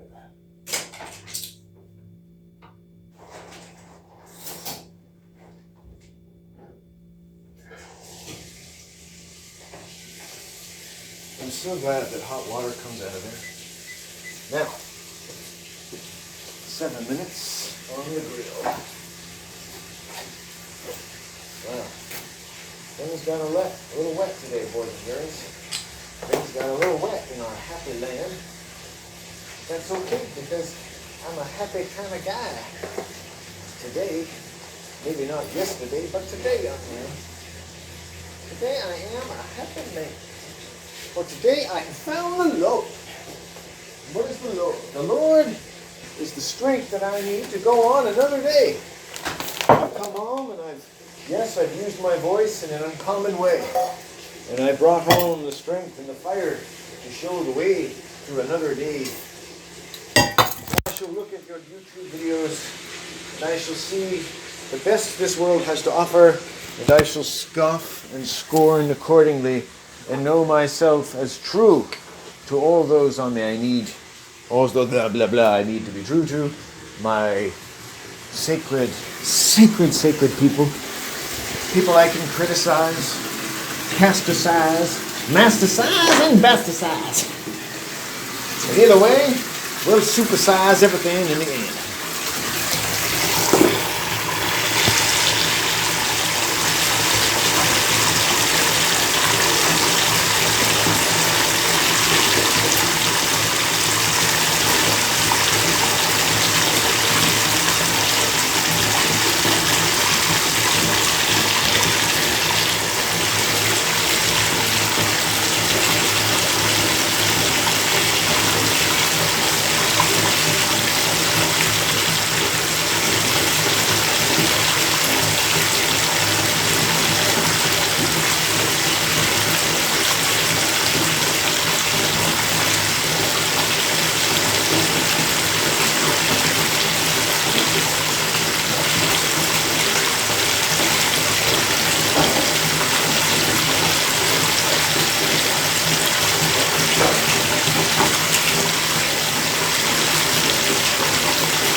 inches.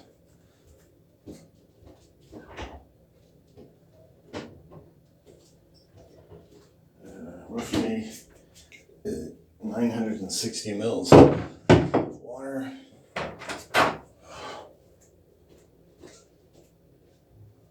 And actually, I'm adding a little pasta to our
Oh, hi.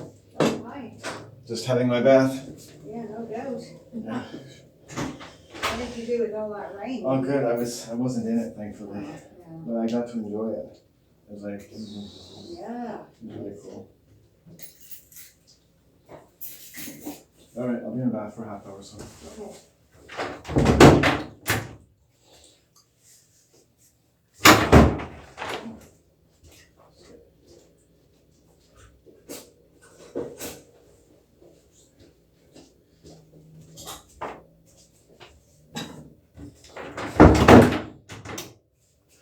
My meal time, my bath, my everything. Oh, my goodness. I think I got everything. Oh, nice and hot.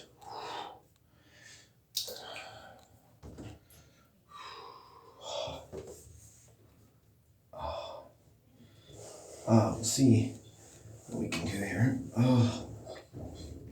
Oh, end of a good day. Good day in my world. Oh, God, that's hot.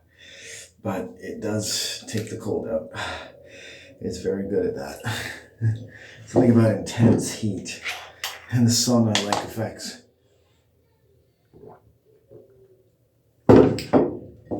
Combined with copious amounts of cold spring water. Thank you. Uninjured, balanced, doing pretty good. I make a pretty big mental, emotional, even sexual investment in my day. Like, my work is pretty much just self-defined from day to day, whilst I stumble between, I suppose, some kind of perpetual homelessness, the lost soul martyr syndrome of the copiously medically endowed parishioner of the Church of Mental Disease known as the World, and then also just an honest, sympathetic human of some extraordinary, if diminutive stature in the grand scheme of all existence. Oh, if you get my meaning. Oh, which people usually don't, so it's okay.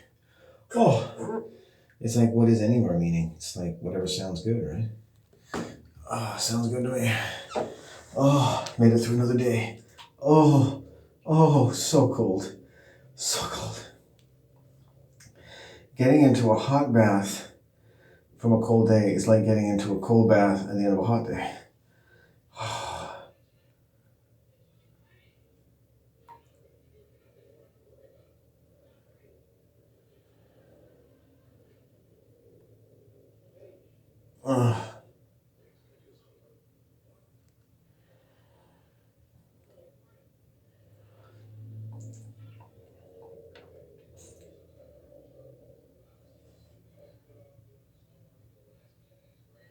It's interesting, homework, eh?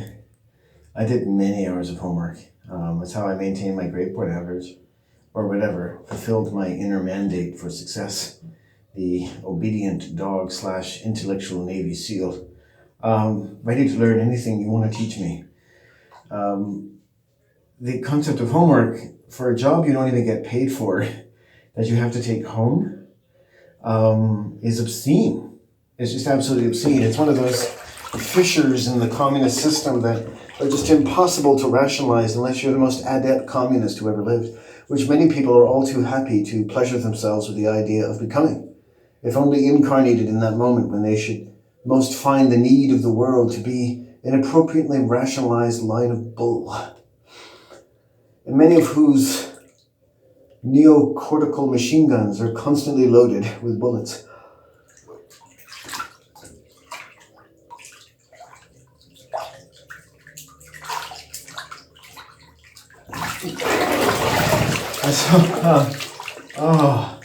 You see, so eminently interested are people in filling the world or filling up the world or completing the world or perfecting the world or having infected the world with their suspension of disbelief that they have copious amounts to give it, no matter what they're told or no matter what they're telling others.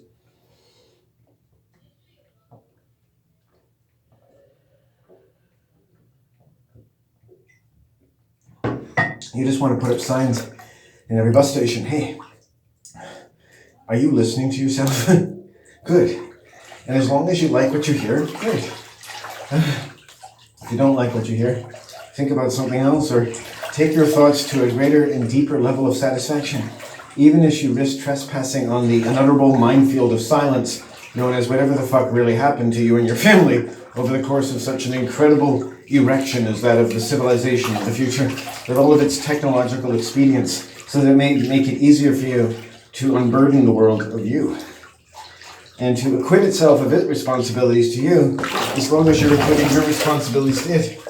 The fractional measurements and dysfractional dislocations of whose proportional inequities are never to be known, examined, or said by anyone but a field full of the raving mad and the utterly unemployed. That all employment is to be discredited to you, moved from a series of bonuses to negatives, if you manage to have the time to think too much. About responsibilities borne by society or the state, and responsibilities borne from you and shorn from you, like so much wool from sheep, irrespective of whatever rights you like to imagine you have, after, during, and before that process is recommenced one generation to the next. Don't think there isn't some scientific prowess going on here. And much you will allow Aldous Huxley and George Orwell, you must admit some scientific prowess, if not in precisely those measures you have seen fit to secure within the comfortable bounds of Aldous Huxley in A Brave New World, George Orwell in 1984. It all fits within 1984. But what if it spills outside of 1984? What if it spills upon your floors of your, like so much blood from the catacombs and the fissures in your mind that has been stayed by nothing more than an impressive and sustained suggestion which as good as numbs as recommends you to the vast penumbrums and coronal chants and vacuous pageants of the world at large. Oh, second immersion, thank you. Thank you, you may hold your applause to the end. We've not yet made the orgasm twice today. Okay, now we drain and add hot water.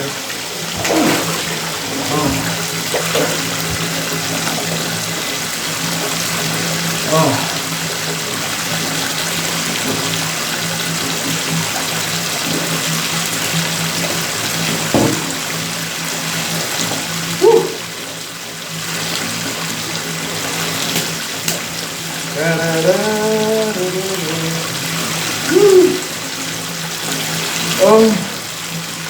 cold water on my crown is amazing.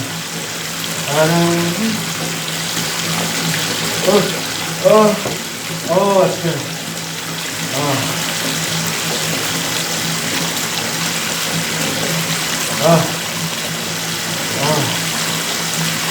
Woo! Woohoo!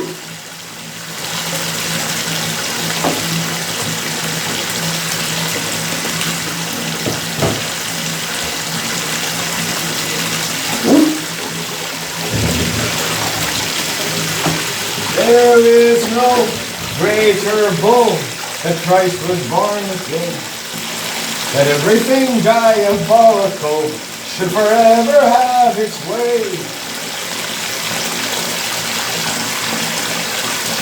Whew. My diabolical pubic hair.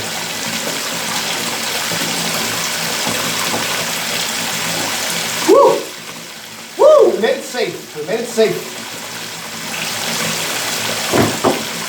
Through many a thicket and thief of our flesh and blood, we made it safe. We made it safe. I say, we made it safe. We made it safe. Through many a thicket and a thief of our flesh and blood and our good name, we made it safe. We made it safe.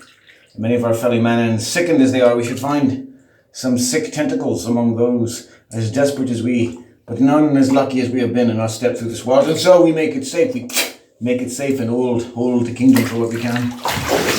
And to what measures we can. That man is everywhere relieved of his morality, where he is everywhere burdened and commissioned with his most inebriate and biologically imperative labors, as though from their mother's womb I do not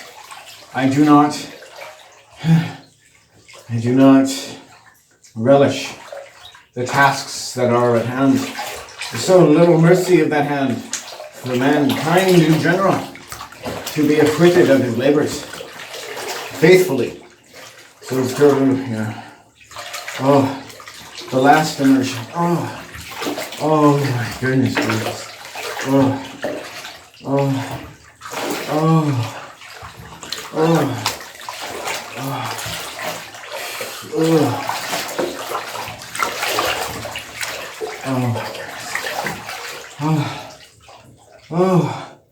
Oh, to be acquitted of even half our labors, that we have spared such mercy, when we have spoiled each other with such angst and pride and vain glory.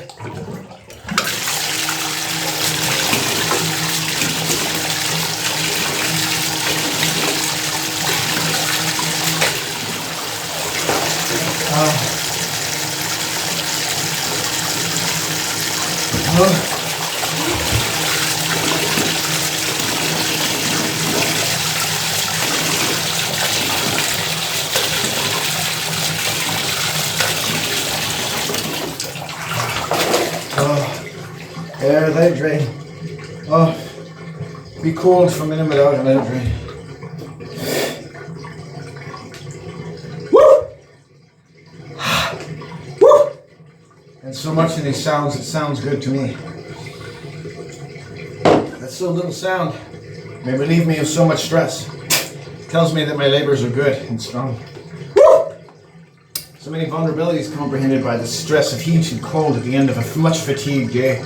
Of laboring in ways that many men would say are useless and futile, and where they would stay their hand from any more preposterous activities, they will give vent to their inordinate rage at first sight of mine own. The labors of the sun were not worthy of those labors which commanded the name of the sun, but none of its glory or virtue. Emitted to our flesh and blood, the first day we breathed in this world, that we labored to do so. I'm a proud man. And I share that pride even now.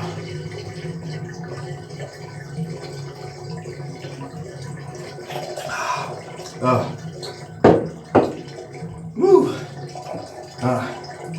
Woo! I open this bottle of pride. I toast my brothers and sisters and all the ancestors. May I join you now, as in the dead.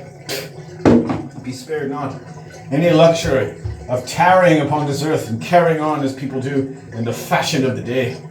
Or should I say, the communist fashions of the day. and I should be my own man in my mother's bath, or I shall be no man at all. What say you? Hell, Satan.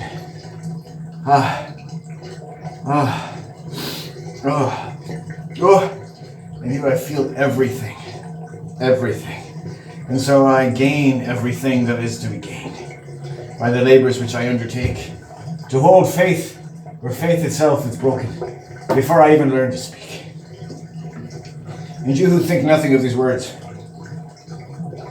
you who hold nothing sacred, or you would hold these words to be sacred, in the name of all that you hold sacred, else you hold nothing sacred by birth except what you have been told by merciless and hard-working communists, white and grey and green, and fabled pink and grey and gold.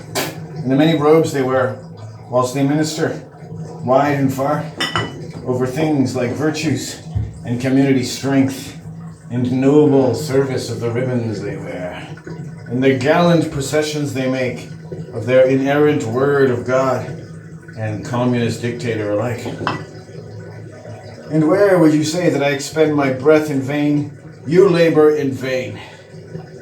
Let it be so. This Son of Man has made it so, and the correction is to be taken up right way, that you may right your course as one who's done no more than stumble in some wild wood, vexed with some venomous snake of lore.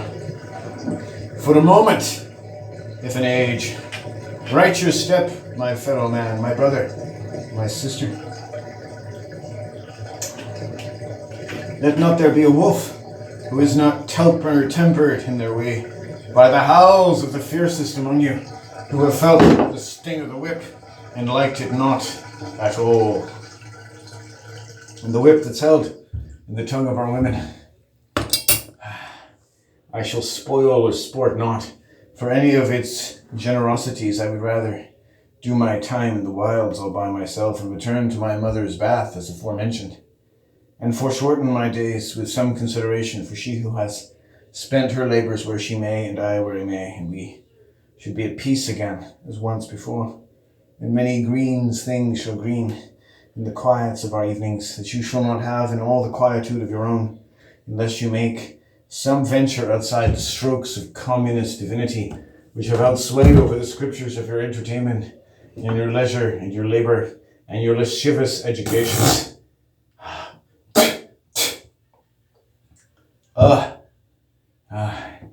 You have a mind to make of these words what you will, and you will, and I am confident. I am not slain, I rest from my many labors. I am not slain, I rest from my many labors, and the battlefield is here, and I shall ever remain as long as there is a battle to be fought on the true battlefields of this world. New flesh should be born, and safer still for the way that we have made for the birth of new flesh. Or we do not hold faith with the meaning of a man or the metal of our mothers, but rather they have gone astray in some ferocity, which is to be stayed only by our hunger for truth, that no woman's law is ever to be spared. The hand of that law, and the law that everything is born of a woman, do not spare her. The law of your quiet descent from the ranks of those who follow a woman into madness and majesty alike are worthy not of her majesty, and she shall not present it to you with any good faith, and you shall make a mockery, and she to you, off into the hallowed halls of eternity, if you like. But I shall not keep faith with the unfaithful, and even unto those who say they know the word of your God, called pain, and crucified in the name of Odin and Pan and the Horned One himself. And on what stick have you chosen? But one which stands firm in all the strength that I lay bare to you by the sound of my voice. And all your cross is unmasked, all your knots are unwound, and the world is as everlasting free as it ever was. And all that binds you is your fear and terror at finding your own way through the freedom you claim is worth so many things that you have sacrificed even your freedom to it. And it makes no sense to a man who stands out the theatre of war and work alike. And I make such sounds as you may hear them. I make such sounds as you may hear them. And that I shall fulfill my mandate and acquit myself of such responsibilities as make the measure of me, and nothing else so much as that. So mote it be. I am a lawyer to the stars, and that they hold faith with the very beating of our hearts and the four rivers through the true and ancient paradise that flows through our veins and through the rains and leaves of all. Yep, and all the raiment which she bears in her affection for the great Lord of the earth himself, and he for her and for everlasting life itself, that he greens and greens again. He greens and greens anon, and flowers upon her flesh have no dearer a purpose than every working of his mind and body throughout all the generations. No Apollo is this, but Sol himself, and one of here his fair flesh and blood, seeking the mother in kind, with all that moves through the wake of a mighty song through this earth, the happiness of all our kind in tow. That's my dating, that's my dating description. So anyone willing to answer that in the appropriate language shall find me most happy to find myself in receipt of your proposals. And I shall marry your womb with a mighty thirst, which should be just like a man of 46 years who have never tasted of the putang in a wooded place, never seen the jollity of your flesh as your nipples plump themselves with the hands of my own fevered pitches of wanton lust and a laborious attention to your labia.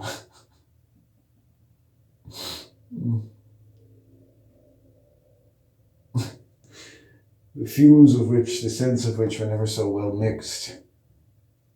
A potion is that, with the fair waters of this earth, and everywhere they seep out of the flesh of the darkest loam and the deepest night, and the greatest cold that ever stirred and engendered the fires of Odin himself, in the forge of the mother's womb.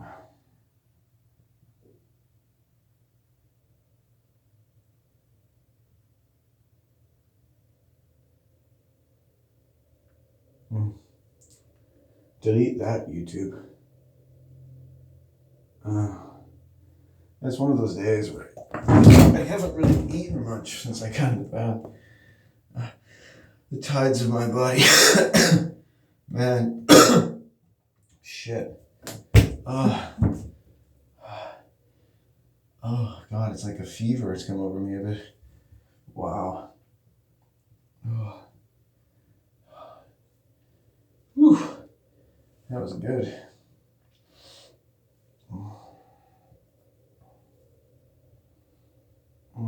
I should probably eat a little food just to tempt my palate a bit. Sometimes you just gotta do that.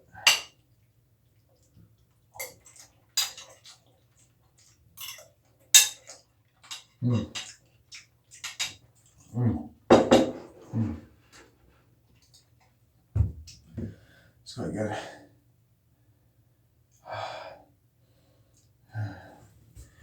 Oh man, I fret and I strain so.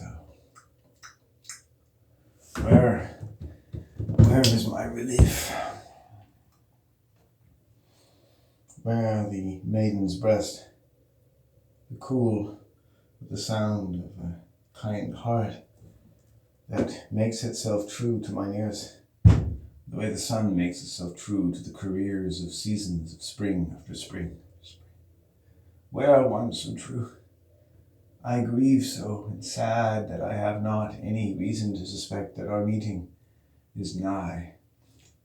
The lady with the long vagina is the name I give to the woman, the location of whose anus in her coffee shop figured prominently in such remonstrations which, as much as they would convict me of some sexual indiscretion while I merely sniffed the nepenthe of my morning coffee, and so much as they accused me of this, they made clear a demonstration of the like, that I should have some example of what I was being confessed to, with all the confession of it and none of the responsibility. And this is the codependent sexuality they find in women who like me.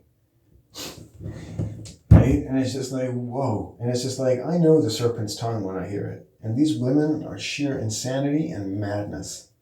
And a man wants nothing to do with them. And they're the fairest princess you ever met on the West Coast with the wonderful tramp stamps up and down their arms. And aren't they just wonderful and nice people? But, I can't even go there anymore. It's so obnoxious to me. It's like someone who dresses like they're in a porn movie, which would be great if they were in a porn movie, you know? It's like I don't want to see that when I get my coffee, you know?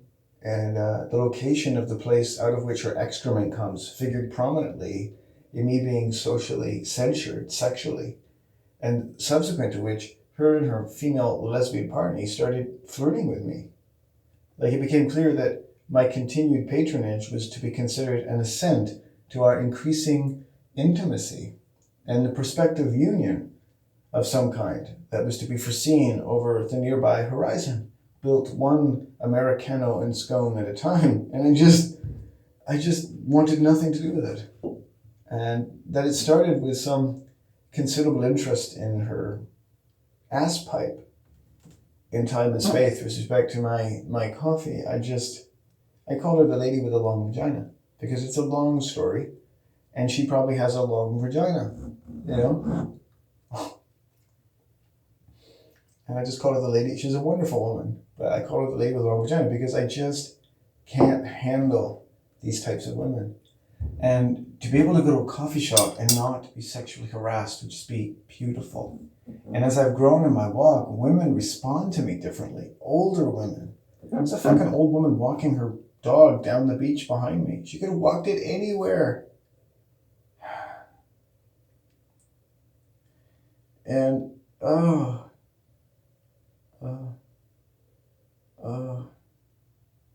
home and read your fancy novels and get your engorged members, you know, bouncing against the heroine's face as she drinks the cum of Orion and Arthur combined into one stream like Ghostbusters, and all the demons in your mind are gone, turned into the marshmallow-topped hot chocolate with cheese nachos, which you're munching and falling on your bared bosom as you read another trashy novel, one after the other.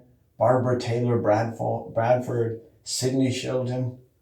You know, it's like they're all one of a kind. They're just fucking trash. Everything in the supermarket is trash. Trash after trash after trash. And so many millions of women just consume it day after day and night after night. There's hardly a woman over 35 that doesn't have one or two or three of these in her fucking nightstand. Is that not a problem for you people? Jesus Christ. They're always the same authors. Oh my goodness. They never read anything. They don't have time to think.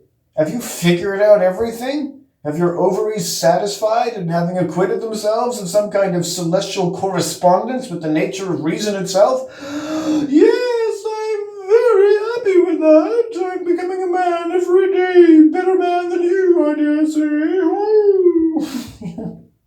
Oh my goodness. Oh, the bathroom.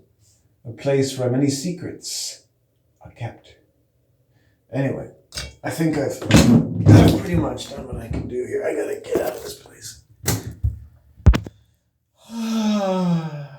I wish you adieu. I thank you for your continued patronage.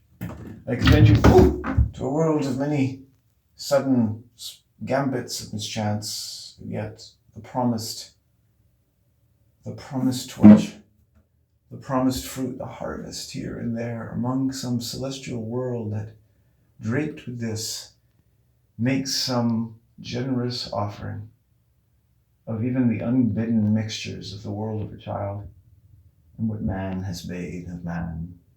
And somewhere prefigured in that most wholesome vision is some considerable provision. For such exertions we may undertake in defiance or deference to the labors that this world has undertaken to satisfy such little want of me that we should be satisfied with such a world.